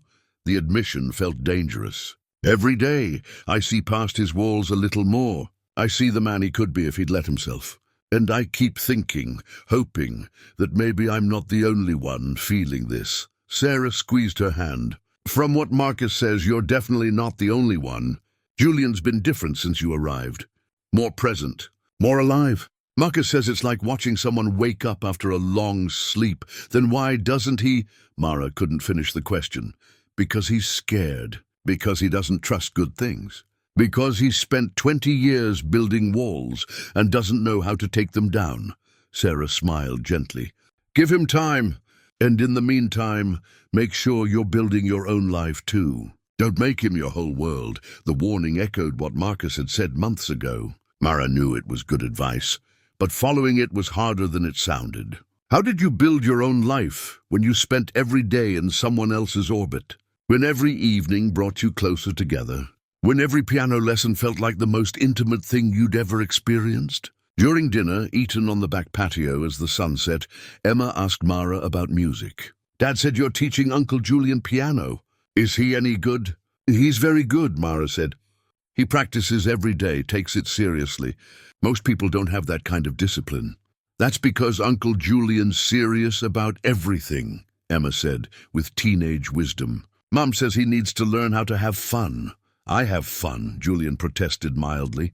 Name one thing you do just for fun. Not for work, not for self-improvement. Just for joy. Emma looked at him expectantly. Julian opened his mouth, then closed it. The silence stretched. See? Emma said triumphantly. You're a fun vacuum. Emma, be nice to your uncle, Sarah chided, but she was smiling. I'm helping him, Emma insisted. Someone needs to tell him the truth. She's not wrong, Marcus said. When's the last time you did something spontaneous, Julian? Something that had no purpose except enjoyment? Julian thought about it. The honest answer was never. Every decision he made served a purpose. Building wealth, maintaining health, preserving the house's value. Even the piano lessons, which he did enjoy, had started as a way to help Mara process her grief. The garden, he said finally. Working in the garden with Mara, that's just for enjoyment. Is it, though? Marcus challenged gently. Or is it another form of home improvement?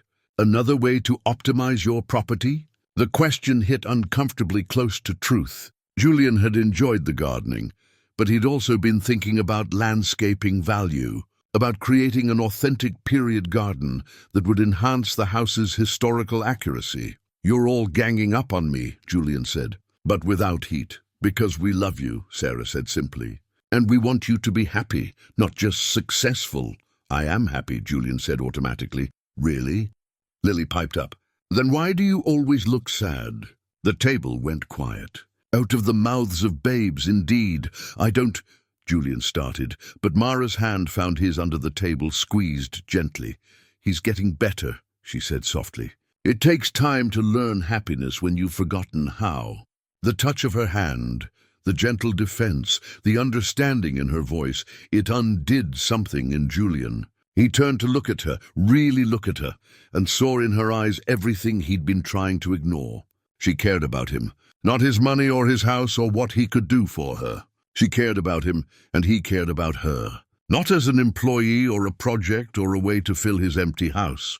As a person, as someone who'd become essential to his daily existence in ways that had nothing to do with convenience and everything to do with connection. The realization should have been freeing. Instead, it terrified him. After dinner, while Marcus and Sarah cleaned up and the girls disappeared to their rooms, Julian and Mara walked through the neighborhood. The summer evening was perfect, warm but not hot, fireflies beginning to appear in the growing darkness. "Emma was right," Julian said after they'd walked in silence for a while. "I don't know how to have fun. I don't know how to do things just for joy. It's not too late to learn. I'm 40 years old. I've spent 2 decades being one kind of person. I don't know if I can change." Mara stopped walking, turned to face him. They were under a streetlight, moths circling above them, the sounds of neighborhood life humming around them. "Can I tell you something? Something I learned from my mother?" "Please." "When she was dying, I asked her if she had regrets. She said only one, that she'd spent too much time being careful, being safe. She said she wished she'd taken more risks, said yes to more adventures, loved more openly." Mara's voice went soft. "She told me not to make the same mistake. To be brave, even when being brave felt impossible. That's good advice. So why aren't you following it?" Julian looked at her standing there in her blue sundress, backlit by streetlight, and felt the weight of all his careful walls pressing down on him. "Because being careful has kept me safe. Because taking risks means possibly losing something He stopped, unsure how to finish. "Something you what?" Mara prompted gently. "Something I've come to value very much." They stood there, the unspoken thing between them growing larger with each passing second. Julian could feel himself at a crossroads. One path led to safety, to maintaining boundaries, to protecting himself from potential hurt. The other path led where? He didn't know. And that uncertainty was its own kind of terror. "Julian," Mara said, her voice barely above a whisper. "What are we doing?" "I don't know. We can't keep pretending this is just a business arrangement. We can't keep acting like we're not," she faltered. "Like there's not something here." "I know. So what do we do about it?" Julian wanted to be brave, wanted to close the distance between them, to take the risk his entire being was screaming at him to take. But fear held him paralyzed, fear of ruining what they had, fear of hurting her, fear of being hurt himself. "I need time," he said finally, "to figure out what I can offer. What would be fair to you, fair to me?" Mara's eyes flashed. "Julian, I'm not asking for a business proposal. I'm not asking you to figure out terms and conditions. I'm asking if you feel what I feel. I do." The admission came out raw, unguarded. "God help me, I do. But I don't know how to do this. How to be what you might need. How to not mess this up. You think I know? I'm barely keeping my own life together. I work for you. I live in your house. I have no money, no prospects, no—" Her voice broke. "No right to want more than what you've already given me." "Don't say that." Julian moved closer, his hands finding her shoulders. "You have every right. If anyone's taking advantage here, it's me. You came to me desperate and vulnerable. And I've let myself develop feelings that complicate everything. Maybe complications aren't always bad." Mara looked up at him, her eyes bright with unshed tears. "Maybe sometimes they're just life, messy and imperfect and real." They stood like that, close enough to kiss, the summer night wrapping around them. Julian felt balanced on a knife's edge between old safety and new possibility. A car drove past, its headlights momentarily illuminating them. The spell broke. Mara stepped back. "We should get home," she said quietly. They walked back to the car in silence, the evening's potential hanging unresolved between them. On the drive home, Mara stared out the window, and Julian gripped the steering wheel too tightly. When they arrived at the house, Mara went directly upstairs without their usual evening routine. Julian stood in the foyer, listening to her footsteps fade, and felt the magnitude of what he might be losing through his own cowardice. He went to the piano, sat down, and played the simplified Clair de Lune that Mara had taught him. His fingers found the keys from memory, the melody flowing out into the empty house. It wasn't perfect. He missed notes. His timing was uneven, but he played with feeling, with all the emotion he couldn't seem to express in words. When he finished, He sat in silence, hands resting on the keys. Somewhere above him, in the guest room that had been her childhood bedroom, Mara was probably lying awake, grappling with the same uncertainty that plagued him. Julian had built his entire adult life on making smart decisions, on calculating risks and choosing the logical path. But sitting at that piano, in the house that had become a home because of the woman upstairs, he realized that logic had nothing to do with what he was feeling. For the first time in 20 years, Julian wanted something that couldn't be quantified or optimized or reduced to a spreadsheet. He wanted the messy, complicated, risky thing called love.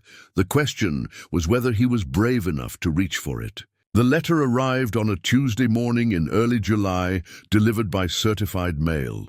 Julian signed for it absently, his mind still on the awkwardness that had settled between him and Mara since their conversation outside Marcus's house. They'd been polite to each other, careful, maintaining the routines they'd established while avoiding anything deeper. The piano lessons had stopped. Mara claimed she was tired in the evenings. Julian didn't push. He opened the envelope in his office, expecting another piece of business correspondence. Instead, he found a letter from a law firm in Boston, and the first line made his blood run cold. "Dear Mr. Royce, we represent the estate of Margaret Sullivan, deceased. It has come to our attention that certain property belonging to Mrs. Sullivan may currently be in your possession." Julian read the letter 3 times, his mind racing. Margaret Sullivan, Mara's mother.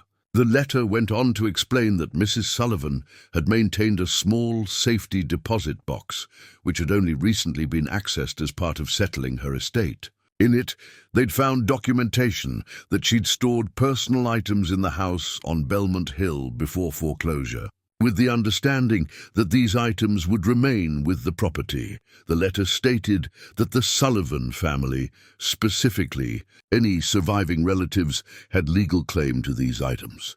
It requested an inventory of what had been found and proposed a meeting to discuss their return or appropriate compensation. But it was the final paragraph that struck Julian like a physical blow. "We understand that a Ms. Mara Sullivan may currently be residing at the property.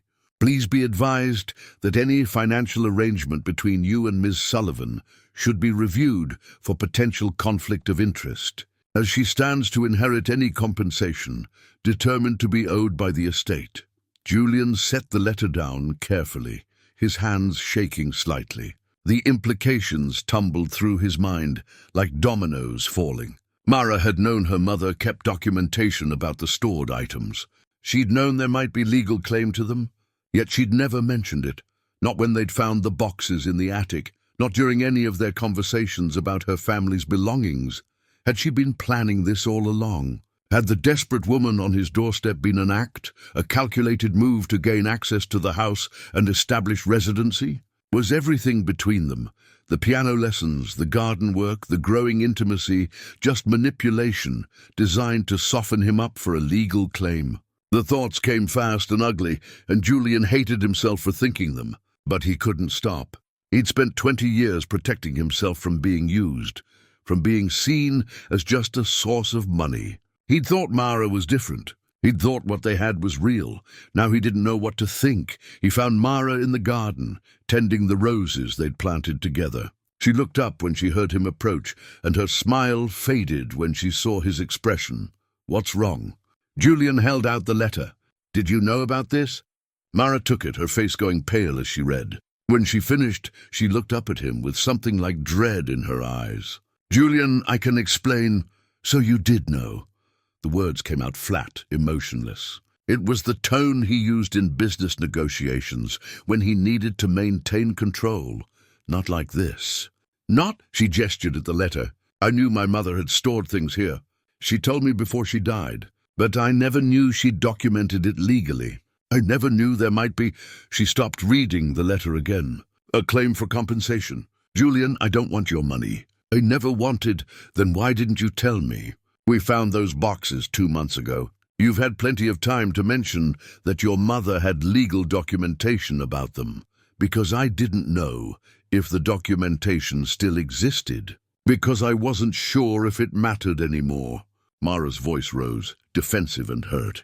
Because I was afraid you'd think exactly what you're thinking right now, that I planned this, that I'm using you. Are you?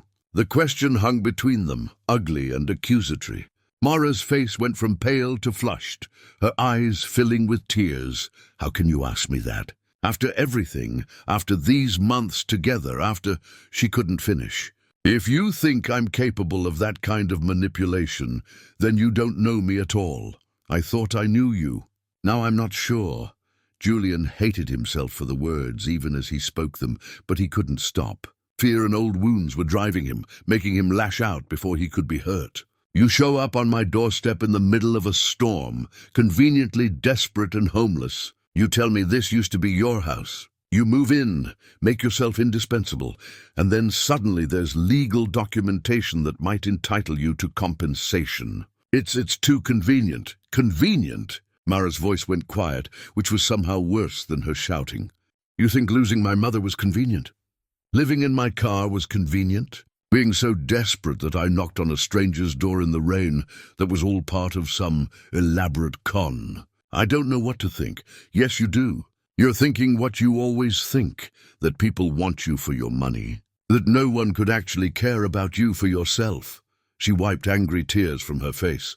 I've spent 3 months trying to show you that's not true, that you're more than your bank account. But you're so determined to protect yourself that you can't see what's right in front of you. What's right in front of me is a letter from a law firm suggesting that you have a financial interest in being here. I have an emotional interest in being here. This is my home, not because of property rights or legal claims, but because this is where my family lived and loved and built something real. Mara's voice broke. But you can't understand that, can you? Because you've never built anything real. You've only built walls. The words landed like blows. Julian felt them hit, felt the truth in them, but his defenses were too high to let them through properly. I think you should leave, he said coldly. Mara stared at him, disbelief and pain warring on her face. You're throwing me out. Just like that? No conversation, no. I need time to think, to figure out what's real and what's... He gestured vaguely at the letter. I need space. Fine. Mara's voice went hard, protective. I'll pack my things. She walked past him toward the house, and Julian stood frozen in the garden they'd restored together. Every instinct screamed at him to call her back, to apologize, to talk this through like adults. But fear held him paralyzed. Fear of being wrong, fear of being used, fear of the vulnerability he'd spent 20 years avoiding. He listened to her moving around upstairs, gathering the few possessions she'd accumulated. It didn't take long. She'd never acquired much, never tried to take anything that wasn't freely given. That should have told him something. Instead, he stood in the garden like a statue, letting his fear win.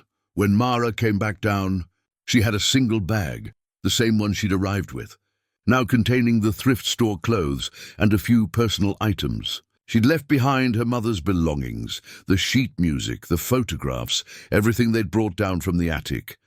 I'm leaving it all here, she said from the doorway. I don't want your charity, and I don't want compensation for things that belong to my family. You can do whatever you want with it. Keep it, donate it, throw it away. I don't care, Mara. No, she held up a hand. You've made it clear what you think of me, what you think this has all been. I won't stay where I'm not trusted. She paused, her hand on the doorframe. For what it's worth, I meant everything. Every conversation, every piano lesson, every moment we spent together. It was all real to me. I'm sorry you can't believe that. She walked out, and Julian heard the front door close with a finality that echoed through the empty house. He stood there, letter still in his hand, and waited to feel relieved. Waited to feel like he'd protected himself, made the smart choice. Instead, he felt hollow. The rest of the day passed in a blur. Julian tried to work, but the numbers on his screen meant nothing. He tried to eat, but food tasted like ash. He walked through the house that Mara had slowly brought back to life, and everywhere he looked he saw evidence of her presence. The kitchen, arranged efficiently for actual cooking. The living room, with comfortable throws on the furniture. The garden visible through every window, green and thriving. The piano in his office, sheet music still on the stand. By evening, Julian was sitting in the garden, the letter crumpled in his fist, and the full weight of what he'd done was beginning to settle in. He'd pushed away the first person in years who'd made him feel alive. He'd chosen fear over trust, suspicion over faith. He'd become exactly what Mara had accused him of being, a man so trapped by his own walls that he couldn't recognize genuine connection when it was offered. His phone rang. "Marcus, I just got a very interesting call from Mara," Marcus said without preamble. "She asked if I could help her find a place to stay." "Want to tell me what happened?" Julian explained about the letter, about his accusations, about Mara leaving. With each word, he heard how it sounded, petty, paranoid, cruel. "Let me get this straight," Marcus said when he finished. "You received a letter that might suggest a legal claim. You immediately assumed the worst about Mara. You accused her of manipulation. And you kicked her out. Have I got that right?" "I didn't kick her out. I asked for space to think." "Julian, that's the same thing. She works for you, lives in your house. Asking for space means she has to leave." Marcus's voice was disappointed. "What were you thinking?" "I was thinking I needed to protect myself." "From what?" "From someone who cares about you? From the possibility of being happy?" Marcus sighed heavily. "I've known you 15 years, and I've watched you sabotage every good thing that's come your way. But this might be your masterpiece. You didn't see the letter. The legal implications. I don't care about the legal implications. Even if there is a claim, so what? Give her the stuff. Compensate the estate, whatever. The stuff isn't the point, and you know it." Marcus's voice softened. "The point is that you found someone who sees past your money to who you actually are, and instead of being grateful, you convinced yourself it was a con. Because that's easier than being vulnerable." Julian was silent. Marcus continued, "I talked to Mara for about 30 seconds before she broke down crying. She said she thought you were different, that you'd learned to see beyond surfaces. She said watching you accuse her was like watching her father die all over again. This person she trusted, suddenly gone." Marcus paused. "She's not coming back, Julian? Not unless you give her a damn good reason. And even then, I'm not sure she should." After Marcus hung up, Julian sat in the growing darkness and forced himself to really look at the past 3 months. Not through the lens of suspicion and fear, but through honest reflection. Mara had never asked him for anything. He'd offered her a place to stay. She'd insisted on working for it. He'd paid her a salary. She'd protested it was too much. She'd found her family's belongings and immediately wanted to share them, to integrate them into the house in ways that honored the past but didn't claim ownership. She'd taught him piano, restored his garden, filled his empty house with life and warmth and meaning. She challenged him to be better, to feel more deeply, to stop hiding behind achievement. And when feelings had developed between them, real, complicated, mutual feelings, she'd been honest about it, vulnerable about it. She'd taken all the risks, been brave in all the ways he'd been cowardly, and he'd repaid her by assuming the worst. Julian pulled out his phone, brought up the email from the law firm. He read the letter again, this time looking past his initial panic. The language was standard, careful, suggesting a conversation rather than a lawsuit. There was nothing threatening about it, nothing that suggested Mara had instigated contact. He called the firm, got voicemail, and left a message requesting a call back. Then he sat in the garden until stars appeared, trying to figure out how to fix what he'd broken. Around midnight, his phone buzzed with a text from an unknown number. When he opened it, he saw a photograph, the picture from Mara's family album. The one showing them all on move-in day, young and hopeful, in front of their falling-down house. Below it, a message. "This is what home looks like. I thought you should remember." And Julian stared at the photo until his vision blurred with tears he'd been holding back all day. He'd spent 6 years and a fortune restoring this house to period perfection.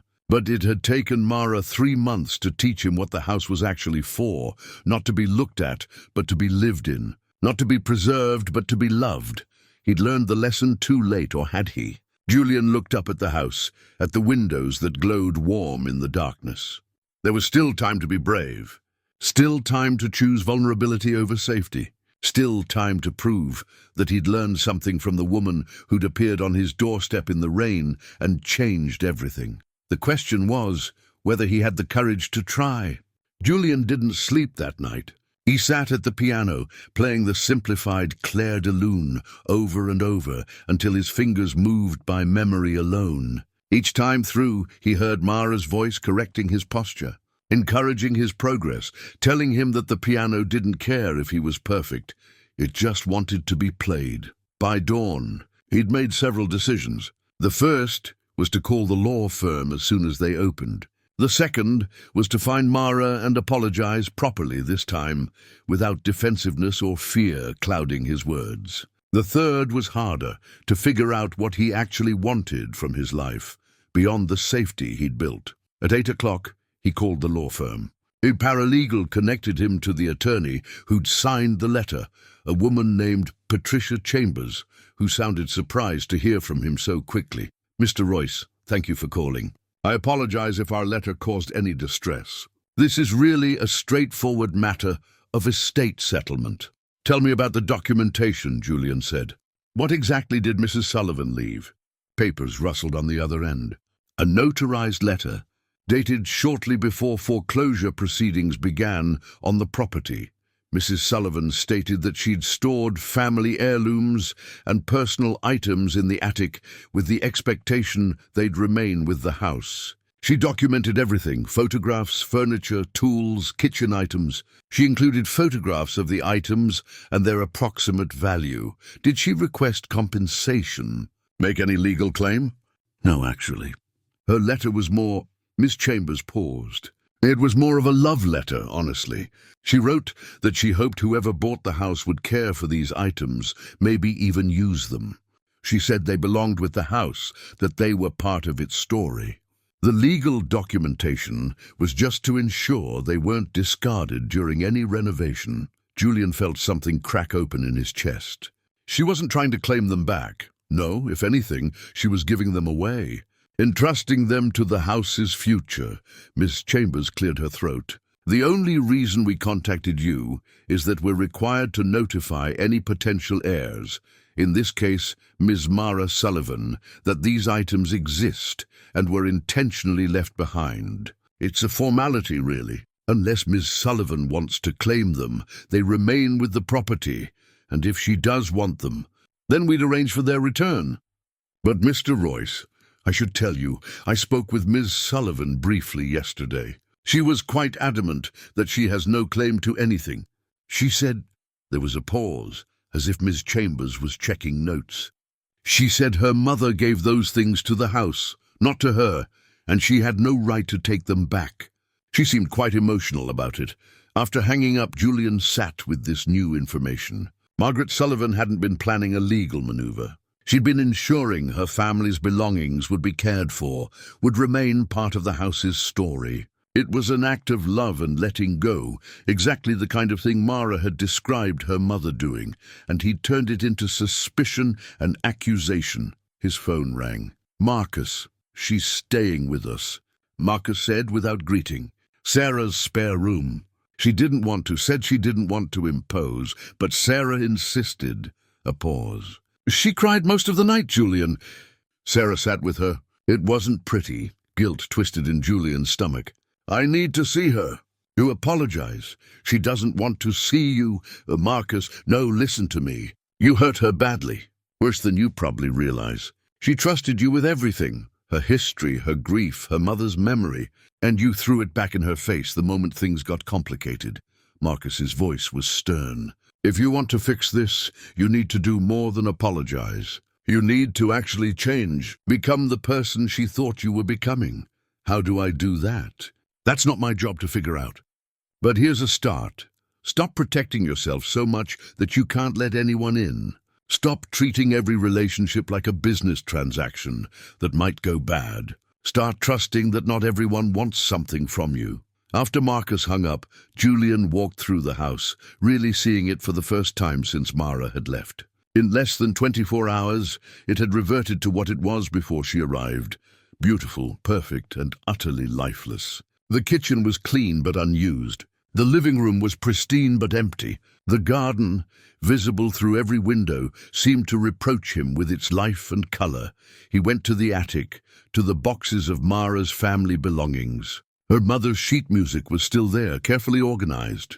Her father's tools, maintained with obvious care. The photograph albums documenting a family's love and loss. Julian sat among these remnants and tried to understand what Margaret Sullivan had been thinking when she'd left them behind. She'd known the house was being taken from them, known her family would have to leave with whatever they could carry. Yet she'd chosen to leave these items, to trust that whoever came next would value them. It was an act of faith, faith that the house would find good stewards, faith that love could transcend ownership. Mara had inherited that faith. She'd come back to this house not to reclaim it, but to reconnect with it, to remember who she'd been before loss broke her. And she'd trusted Julian to understand that, to see past surfaces, to the genuine need beneath.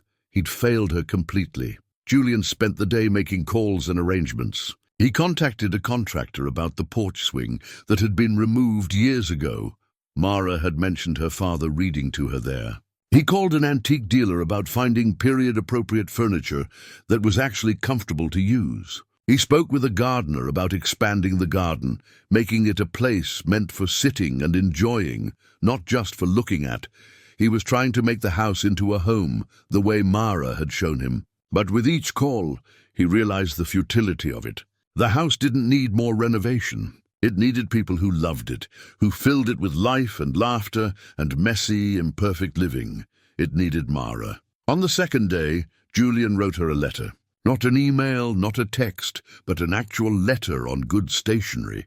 He wrote about his conversation with the law firm, about understanding his mistake. He wrote about the fear that had driven his accusations, about the walls he'd built and why. He wrote about his mother's death, about spending 20 years proving himself while forgetting to actually live. He wrote, "You asked me once if I was happy. I said I didn't know if happiness was the point, but I was wrong. Happiness is the entire point, and I'd forgotten that until you reminded me.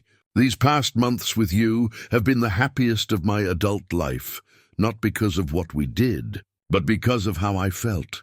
Present, alive. Seen for who I am, not what I've achieved." He wrote, "I'm sorry for not trusting you. I'm sorry for choosing fear over faith. Mostly, I'm sorry for making you feel like your presence in my life was anything other than a gift I didn't deserve." He wrote, "I don't know if you can forgive me. I don't know if you should, but I need you to know that you were right about everything. I had built a prison and locked myself inside it. You showed me the door, and I was too afraid to walk through. I'm trying to be braver now." He ended with, "The house is yours if you want it, not to own but to live in. Your mother left her belongings here as an act of faith, trusting they'd be cared for. I'm doing the same, leaving the house open for you, trusting that you'll know what it needs. What I need. Come back, Mara, please, not as an employee or a project, but as," he paused, the pen hovering over paper, "as the person who taught me what home really means." He gave the letter to Marcus to deliver, unable to face Mara directly. Marcus took it with a skeptical look. "A letter? That's your grand gesture?" "It's a start. I'm not good at this, Marcus, at being open, at asking for things. Then you'd better learn fast, because Mara deserves more than pretty words on expensive paper." "I know. That's why I'm doing this." Julian handed Marcus a second envelope, this one thick with documents. "Give her this too." Marcus looked inside, his eyebrows rising. "Julian, I know what it is. Just give it to her. On the third day, Sarah called. She read your letter," Sarah said. "She cried through most of it. Then she looked at the other documents and cried some more. What did she say?" "Nothing. She's been sitting in the guest room, staring at everything you sent." "Julian, what exactly did you give her?" He'd given her the deed to the house. Not a transfer of ownership. That would have been insulting. Another attempt to buy his way out of emotional complexity. Instead, he'd created a trust that made Mara a permanent resident with full access and decision-making power regarding the house's future. If he sold the property, she had right of first refusal. If anything happened to him, the house would be hers outright. He'd also included documentation releasing any claim to her family's stored belongings, formally transferring ownership back to her. And finally, he'd included a check, not as payment, but as an acknowledgement that her mother's estate was owed compensation for items left in good faith. It wasn't enough. He knew that, but it was everything he knew how to give. "She needs time," Sarah said gently. "What you did, pushing her away like that, it confirmed every fear she has about not being worthy of good things, about people only wanting her when she's useful. You can't undo that damage with money or property rights. Then what do I do?" "You wait. You give her space to decide what she wants. And if she decides she doesn't want to see you again, you respect that." Sarah's voice was kind but firm. "You don't get to control this, Julian. You don't get to fix it on your timeline. You hurt her. Now she gets to decide if and when she's ready to hear your apology." The waiting was agony. Julian had never been good at patience, at surrendering control. He was used to problems that could be solved with effort and resources. This problem, a hurt person, a broken trust, required something he'd never learned to give: time and space without expectation. He threw himself into the house improvements he'd planned, working alongside contractors to install the porch swing, to make the living spaces more comfortable, to prepare the garden for autumn planting. He practiced piano every evening, playing the songs Mara had taught him. He cooked simple meals using her mother's recipes, which he found annotated in the cookbook they'd discovered in the attic. He was learning to care for the house the way Mara had shown him, with attention and intention, with love rather than mere maintenance. But every improvement felt hollow without her there to see it. On the 5th day, Marcus called. "She wants to meet with you. Tomorrow afternoon, 2 o'clock. At the house." Julian's heart leaped. "She's coming back?"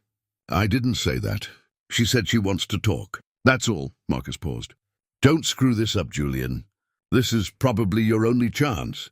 That night, Julian barely slept. He rehearsed what he'd say, then discarded every rehearsed word. Mara deserved authenticity, not a prepared speech. She deserved the truth, messy and vulnerable and unguarded. He spent the morning cleaning the house, not hiring it done, but doing it himself, the way Mara had taught him. With care, with attention to corners and details, with the understanding that cleaning was about honoring space, making it ready for living. He picked flowers from the garden, the roses they'd planted together, now in full bloom, and arranged them in her mother's favorite vase, which he'd found in one of the attic boxes. He set them on the kitchen table where Mara had first sat with him, soaked and desperate, telling him this used to be her house. At 1:30, he made tea. At 1:45, he paced. At 1:55, he forced himself to sit in the living room and wait. At 2 o'clock exactly, there was a knock at the door. Julian opened it, and there stood Mara. She looked tired, thinner than when she'd left, her eyes shadowed with sleepless nights. But she was there. "She'd come back." "Hi," she said softly. "Hi," Julian managed. "Thank you for coming, for giving me a chance to—" He stopped, overwhelmed. "Just thank you." Mara stepped inside, and Julian saw her take in the changes. The comfortable furniture, the lived-in feel, the flowers on the table. Her eyes lingered on the piano, where her mother's sheet music still sat on the stand. "You've been practicing," she said.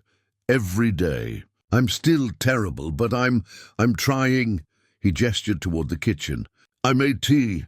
Can we talk?" Mara nodded, and they walked together into the kitchen where everything had started. This time, Julian knew, his entire future depended on what happened in the next hour. This time, he had to get it right.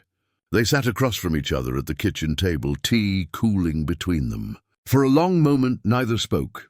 Julian studied Mara's face, cataloguing the changes 5 days had wrought, the exhaustion in her eyes, the tension in her shoulders, the careful distance she maintained.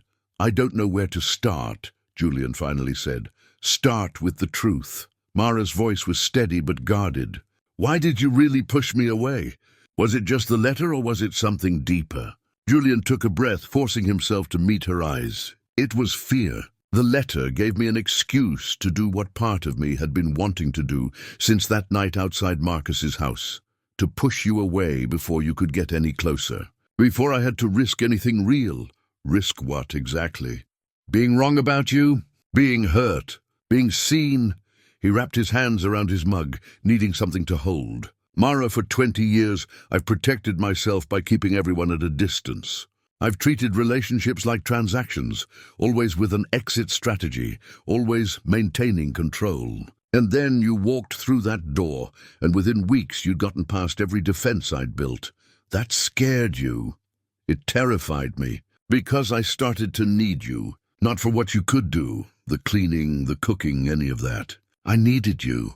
Your presence, your voice, the way you challenged me to be better. The way you made this house feel alive."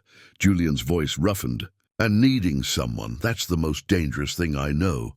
Because people leave, people die, people disappoint you or you disappoint them, and then you're left with nothing but the absence." Mara's expression softened slightly, but she didn't speak. Julian continued.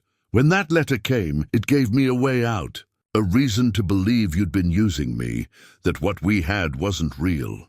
It let me protect myself by pushing you away first, before you could leave on your own." He shook his head.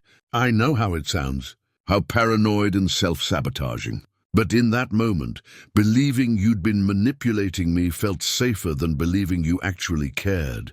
Because if I cared, you'd have to care back," Mara said quietly. "You'd have to be vulnerable." Yes. The admission cost him, but it was necessary. "I'm sorry, Mara. I'm sorry for not trusting you. For taking my fear and making it your fault. For throwing away something precious because I was too cowardly to hold on to it." Mara was quiet for a long moment, her fingers tracing patterns on the table. "Do you know what hurt the most?" It wasn't the accusation, though that was painful enough. It was the speed of it. How quickly you went from whatever we were becoming to suspicion. Like everything we'd shared meant nothing the moment you had an excuse to doubt me. It meant everything. It still does. Then why was it so easy for you to throw me out? Julian wanted to deny that it had been easy, but the truth was more complicated. Because I've spent 2 decades making hard decisions quickly. Cutting losses, protecting assets, eliminating risks. In business, hesitation costs money. So I learned not to hesitate. He met her eyes. "I treated you like a business risk instead of what? Instead of the person I love." The words hung in the air between them, finally spoken after months of circling around them. Mara's breath caught, her eyes widening slightly. "You love me," she repeated, as if testing the words. "I do. I have for weeks, maybe longer. I just didn't let myself acknowledge it because..." Julian gestured helplessly. "Because love requires trust, and trust requires vulnerability, and I've built my entire life around avoiding both. And now I'm trying to be brave, trying to be the person you believed I could be." He reached across the table, not quite touching her hand, but close. "I can't undo what I did, can't take back the accusations or the hurt, but I can tell you that I understand now. Really understand what my mother meant when she said I was running from something instead of towards something." "What were you running from?" Julian thought about the question, about the years of relentless work and achievement. "From being my father. From being the kind of man who abandons people. He left when I was 8, and my mother spent the rest of her life working herself to exhaustion trying to make up for his absence. I watched her sacrifice everything, and I promised myself I'd never be vulnerable like that. Never need anyone so much that their leaving could break me. So you decided not to need anyone at all." "Exactly. I achieved. I accumulated. I built walls so high that no one could climb them. And I told myself that was strength." He smiled sadly. "You showed me it was just another kind of weakness. That shutting people out isn't the same as protecting yourself. It's just a slower way of dying." Mara was silent, processing. Finally she said, "I read your letter, all of it, and I saw what you did with the house, the trust, the everything. That's not why I did it. I'm not trying to buy your forgiveness. I know. That's why it mattered. She met his eyes fully for the first time since arriving. But Julian, love isn't enough. Not by itself. You can love someone and still hurt them. Still choose fear over faith. I need to know that if we try again, if there even is a we, that you won't do this again the next time something scares you. I can't promise I won't be scared. I can't promise I won't make mistakes. Julian leaned forward, willing her to hear the truth in his words. But I can promise that I'll try, that I'll choose courage over comfort, that I'll trust you, even when my instincts scream at me to protect myself. How do I know you mean that? How do I know you won't panic again and push me away? You don't. That's what trust is, believing in someone without guarantees. He finally took her hand, relief flooding through him when she didn't pull away. I'm asking you to take a risk on someone who's already proven he can hurt you. I know that's not fair. I know you have every right to walk away and never look back. I tried that. Mara's voice was barely above a whisper. I spent 5 days at Marcus and Sarah's house, trying to convince myself that leaving was the smart thing, that you'd shown me who you really were, and I should believe it. That going back would just mean more hurt. But I kept remembering the months before the letter, the garden work and piano lessons and late-night conversations. The way you looked at me sometimes, like you were seeing me, really seeing me, for the first time in your life. The way you tried so hard to understand what my mother was teaching me about making a home. She squeezed his hand gently. That version of you was real too, maybe more real than the scared man who pushed me away. Julian felt hope kindle in his chest, fragile but growing. So what happens now? Mara withdrew her hand, stood up, and walked to the window overlooking the garden. Julian waited, afraid to breathe, afraid to hope too much. I don't know, she said finally. I know I can't go back to how things were before. Living here as your employee, pretending there's nothing between us, maintaining careful boundaries. That's not enough anymore. Then what do you want? Tell me, and if it's in my power to give it, it's yours. She turned to face him, and Julian saw the same vulnerability in her eyes that he'd been working so hard to show her. I want honesty, complete honesty, even when it's hard, even when it's scary. No more walls, no more protecting ourselves from each other. Okay, what else? I want time. Not to punish you, but because trust that's been broken takes time to rebuild. We need to move slowly, intentionally. Let things develop naturally instead of forcing them. I can do that, and I want, she paused as if gathering courage, I want to stay. In this house, not as your employee, not as some charity case, but as I don't know what to call it. As someone who belongs here, who has a right to be here beyond any legal document you signed. Julian stood, moved toward her slowly. You do belong here. This house has always been yours, Mara. I was just taking care of it until you came back. Don't say things like that unless you mean them. I mean them. Every word. He stopped a few feet away, giving her space but wanting to be closer. The house, me, this life I've built, none of it made sense until you showed up. You're not intruding on my space. I was intruding on yours. Mara's eyes filled with tears, but she was smiling. That's ridiculous. You bought this house legally. You restored it beautifully. Just because my family lived here once doesn't mean it means everything, Julian interrupted gently. Your family loved this house, poured their lives into it. I just threw money at it. There's a difference, but you're learning. You've been learning. She moved closer, close enough that he could see the gold flecks in her dark eyes. The porch swing, the comfortable furniture, the flowers in my mother's vase. You're trying to understand what she was teaching you. I am, but I need help. I need you to keep teaching me.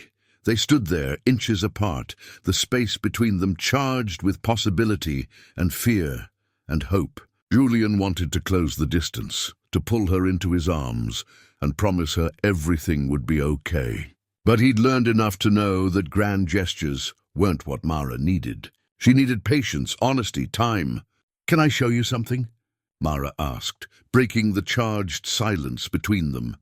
Julian nodded, and she led him upstairs to the guest room, her old bedroom. She'd been staying there before everything fell apart, but she'd kept it simple, almost impersonal. Now looking around, Julian saw it differently. This had been a child's room once, filled with Mara's dreams and fears and growing pains. She'd left from this room at 18, leaving behind her family and everything she knew. Mara opened the closet door, revealing the few items she'd brought with her.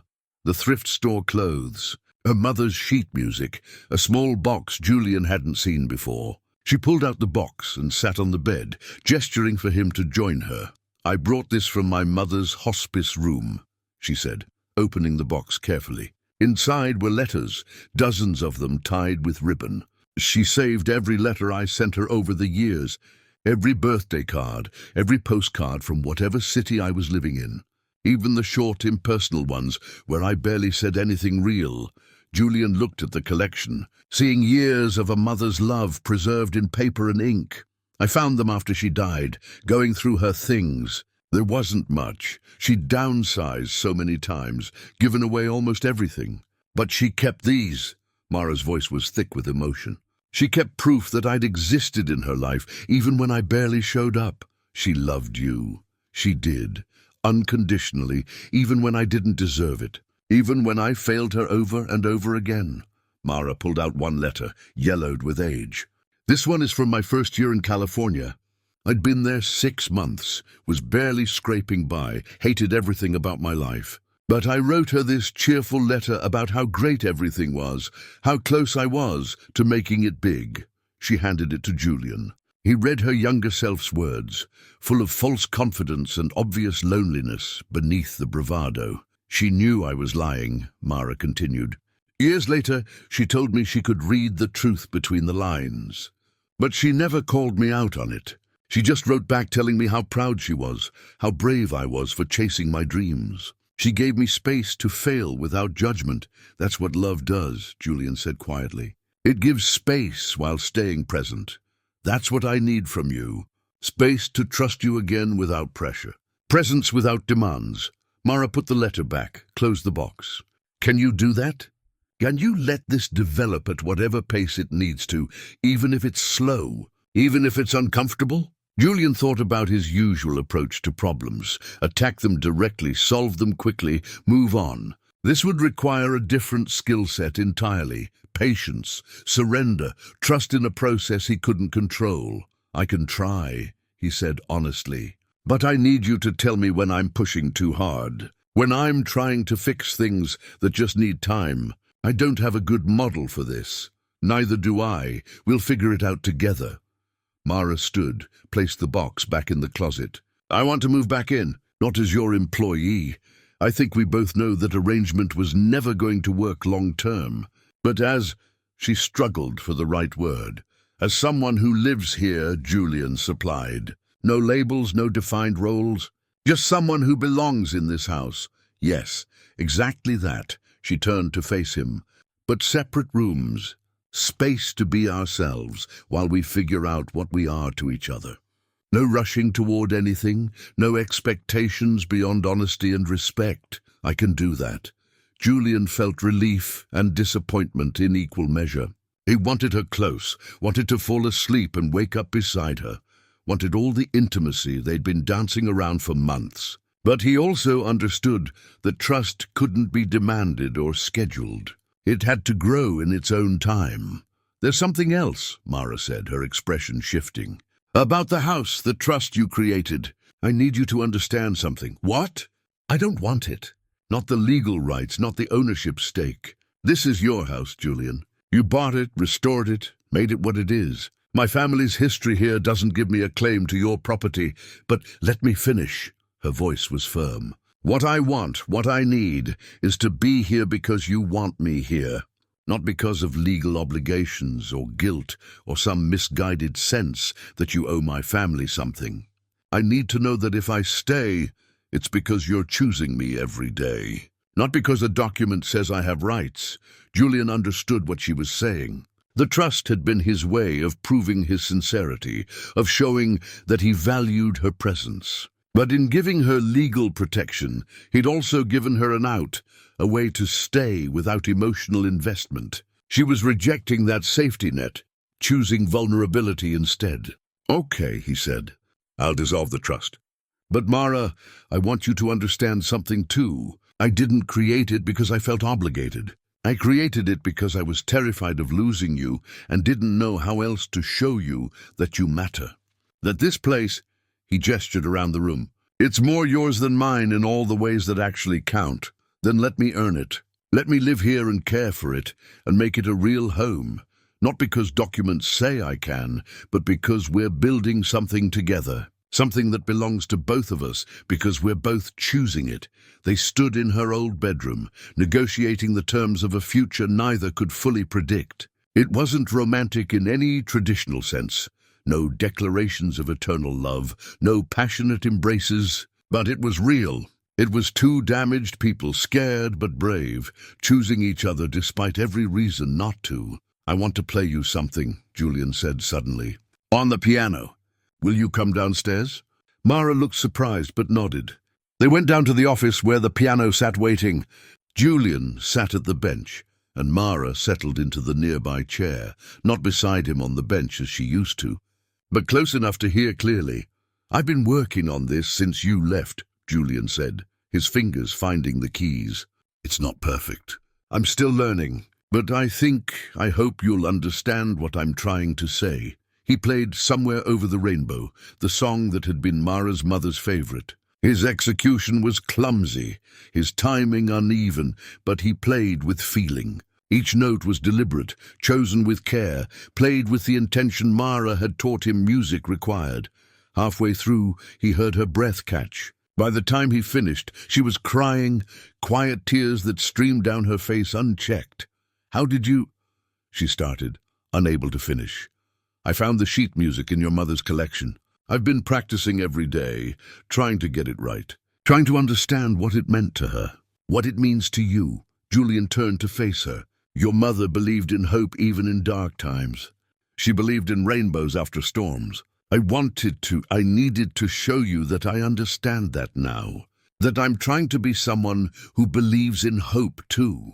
Mara crossed to him, knelt beside the piano bench, and took his hands in hers. That was perfect. Not the notes, you missed about half of them, but the intention, the care, the love you put into learning it. I want to learn everything, he said, his thumbs stroking her hands gently. Every song your mother loved, every recipe she made, every tradition your family had in this house. Not to appropriate them or claim them as mine, but to honor them, to keep them alive. We'll do it together. You and me learning as we go. Mara stood, pulling him up with her. But right now, I think we both need to rest. Really rest. It's been a hard week. They stood close, hands linked, and Julian felt the rightness of this moment, imperfect and uncertain, but honest. No grand gestures, no dramatic resolutions. Just two people choosing each other despite their fears. Thank you, he said softly, for coming back, for giving me another chance, for being braver than I've been. We're both being brave, Mara corrected. I'm choosing to trust someone who hurt me. You're choosing to be vulnerable with someone who could hurt you. Neither of those is easy, no, but they're worth it. We'll see. But she was smiling as she said it, and Julian knew she believed it too. That night, they moved Mara's things back into the guest room. Not many things. She still traveled light, still held possessions loosely, but enough to mark the space as hers. Julian helped her arrange furniture, hang her mother's photographs, make the room feel lived in and loved. This feels different, Mara said, looking around when they'd finished. Before, I was always ready to leave. Everything was temporary, packed up, ready to run. Now it feels permanent, Julian supplied. Or at least more permanent than before. Is that okay? That I'm committing to staying, at least for now. It's more than okay. It's everything I hoped for. He paused in the doorway. Good night, Mara. I'm glad you're home. Me too, she said softly. Good night, Julian. He went to his own room, climbed into bed, and stared at the ceiling. The house felt different with Mara back in it, alive in ways that had nothing to do with physical presence and everything to do with possibility. They had a long way to go. Trust to rebuild, patterns to establish, a relationship to define and nurture. But for the first time in his adult life, Julian wasn't thinking about the destination. He was content with the journey, with the daily choice to show up and try and be better than he'd been the day before. In the room down the hall, Mara lay in her childhood bed and felt something she hadn't felt in 20 years, home. Not the building, though she loved it. Not the memories, though they mattered. But the sense of belonging, of being exactly where she needed to be, with someone who saw her clearly and chose her anyway. They'd both come home, in different ways. The house had brought them together, but it was their choice to stay, to fight for each other, to risk being hurt, to believe in rainbows after storms that would keep them together. It was enough. For now, it was enough. 6 months later, on a crisp December evening, the house on Belmont Hill glowed with warmth and life. Fairy lights wrapped around the porch railings. Mara's idea, executed with Julian's methodical precision. Inside, the kitchen smelled of roasting vegetables and fresh bread. The piano played softly in the background, Julian practicing a new piece, his skill improving steadily with Mara's patient instruction. Marcus and Sarah were coming for dinner, bringing the girls. It had become a monthly tradition, this gathering of chosen family in the house that had finally learned what it was meant for. Julian stood at the counter, chopping vegetables with the careful attention to detail that characterized everything he did now. Not the obsessive perfectionism of before, but a mindful presence that made even simple tasks meaningful. Mara moved around him easily, their kitchen choreography practiced and comfortable. "How's the garden plan coming?" she asked, stirring soup on the stove. "Good. The landscape architect sent revised drawings. I think you'll like what she did with the meditation space." Julian set down his knife, moved behind Mara, and wrapped his arms around her waist. She leaned back against him naturally, a gesture that had taken months to feel effortless. They'd moved slowly, as promised. Separate bedrooms for 3 months, then tentative nights together.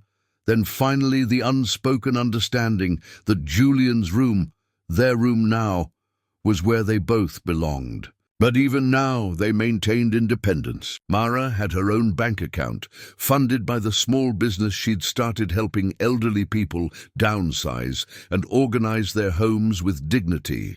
Julian had stepped back from day-to-day business operations, taking on advisory roles that gave him time for the things that actually mattered.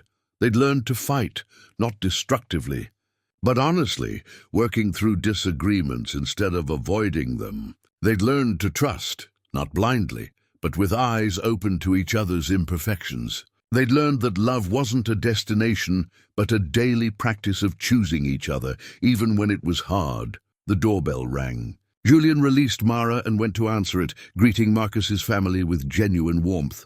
Emma and Lily burst through the door with teenage energy, immediately gravitating toward Mara in the kitchen. Sarah followed with wine and Marcus with dessert. And soon the house was full of conversation and laughter. Over dinner, eaten at the table that had once been too large. Now exactly right, they talked about everything and nothing. Emma's college applications, Lily's science fair project, Sarah's promotion at work, Marcus's new venture. Julian found himself fully present, engaged not because he should be, but because he wanted to be. "So," Sarah said as they cleared plates, "have you two given any thought to what comes next?" Mara and Julian exchanged glances. They'd been discussing it for weeks, the future, their commitment, what they wanted to build together. "Actually," Julian said, "we have some news." He took Mara's hand and she smiled at him before turning to their friends. "We're making this official. Not marriage, neither of us needs that piece of paper, but a real partnership. We're creating a foundation together." "A foundation?" Marcus looked intrigued. "For housing assistance," Mara explained. "Helping people who are in the position I was in, homeless or nearly homeless, needing not just shelter but support to rebuild their lives. We're buying properties, fixing them up, and providing transitional housing with job training and life skills support. Mara's running it," Julian added. "I'm just funding and handling the business side. She's the one who understands what people actually need." Sarah's eyes filled with tears. "That's beautiful. Your mother would be so proud." "I think she would," Mara agreed softly. "She always said that home wasn't just walls and a roof. It was dignity and safety and belonging. That's what we want to give people, a chance to remember they're worth more than their circumstances." After dinner, while Sarah helped Mara in the kitchen and the girls explored the garden with flashlights, Marcus pulled Julian aside. "You're different," Marcus observed. "Settled in a way I've never seen." "I am," Julian agreed. "Turns out there's a difference between being settled and being stagnant. I was stagnant for 20 years. Now I don't know, rooted maybe, but still growing. It suits you. The work you're doing with Mara, this foundation, it matters in ways your software never did. I'm finally building something that can't be reduced to numbers on a balance sheet." Julian looked through the window at Mara, laughing at something Sarah had said. "I'm building a life." Later, after everyone had gone home and the house was quiet again, Julian and Mara sat on the new porch swing, wrapped in a blanket against the December chill. The neighborhood lights twinkled in the valley below, and overhead, stars emerged in the clear winter sky. "Your mother would have liked this," Julian said, his arm around Mara's shoulders. "The foundation, what we're doing." "She would have loved you," Mara replied. "You're exactly the kind of man she'd want for me, someone who makes me better, who challenges me, who's brave enough to change." "I'm not sure about brave. Most days I'm still terrified I'll mess this up. That's how I know you won't. The minute you stop being afraid is when you'd start taking it for granted." She nestled closer to him. "Fear is just proof that you care, that this matters." They sat in comfortable silence, the swing moving gently. Julian thought about the man he'd been when Mara first appeared on his doorstep, successful but hollow, wealthy but poor in all the ways that mattered. He'd thought he had everything figured out. He'd been so completely wrong. "Do you ever regret it?" Julian asked. "Coming back here? Everything that happened? The pain? Being hurt and homeless and desperate?" Mara considered the question seriously. "No, because it brought me here. To this moment, this life, this version of myself that I actually like. I needed to fall apart completely before I could rebuild into something stronger. I needed that too. I just didn't know it. Most people don't. We spend so much time protecting ourselves from pain that we forget pain is how we grow, how we learn what matters." She turned to look at him. "You taught me that I'm worth more than my mistakes, that I can start over at any age, that home isn't a place you return to. It's something you create with people who love you. You taught me everything," Julian said simply. "How to be present, how to care about things beyond their monetary value, how to be brave enough to let someone in, even when it's terrifying." "We taught each other," Mara corrected. "That's what love is. Two people becoming better versions of themselves because they see each other clearly and choose each other anyway." Julian kissed her then. Soft and slow, a kiss that held everything they'd built together and everything they still hoped to become. When they pulled apart, Mara was smiling. "Take me inside," she said. "It's cold out here, and I want to fall asleep in our bed, in our house, in this life we've made." They went inside together, turning off lights as they climbed the stairs. In their bedroom, Julian's room transformed by Mara's presence into a shared sanctuary, they prepared for sleep with the easy rhythm of established partnership. As Julian drifted off, Mara's head on his shoulder and her breathing evening into sleep, he thought about the journey that had brought them here. A desperate woman in a storm, a lonely man in an empty house, two broken people who'd found each other and, in finding each other, had found themselves. The house had been Margaret Sullivan's final gift to her daughter, not the building itself, but the path back home, back to herself, back to the understanding that love was worth the risk, that vulnerability was strength. That home was something you built with open hands and an open heart. Julian had spent 40 years running from connection, convinced that isolation was safety. Mara had spent 15 years lost, convinced she'd thrown away her one chance at meaning. Together, they'd discovered that it's never too late to choose differently, to choose love over fear, to choose presence over protection, to choose life. Outside, snow began to fall gently, dusting the garden they'd planted together, covering the world in clean white peace. Inside, two people slept peacefully in a house that had finally remembered what it was for, not to be admired or preserved, but to shelter love, to hold memories, to provide the foundation for lives fully lived. The millionaire who'd never felt love had learned that love wasn't something you found or achieved or earned. It was something you chose every single day with your whole imperfect heart. And the homeless woman who'd lost everything had discovered that sometimes you have to lose yourself completely before you can find your way home. In the end, they'd both been right about the house on Belmont Hill. It had always been hers. It had always been his. It had always been waiting for them to understand that home isn't about ownership or history or perfect restoration. Home is what you create when you're brave enough to let someone in, wise enough to let yourself be seen, and patient enough to build something real. Together, they'd finally come home.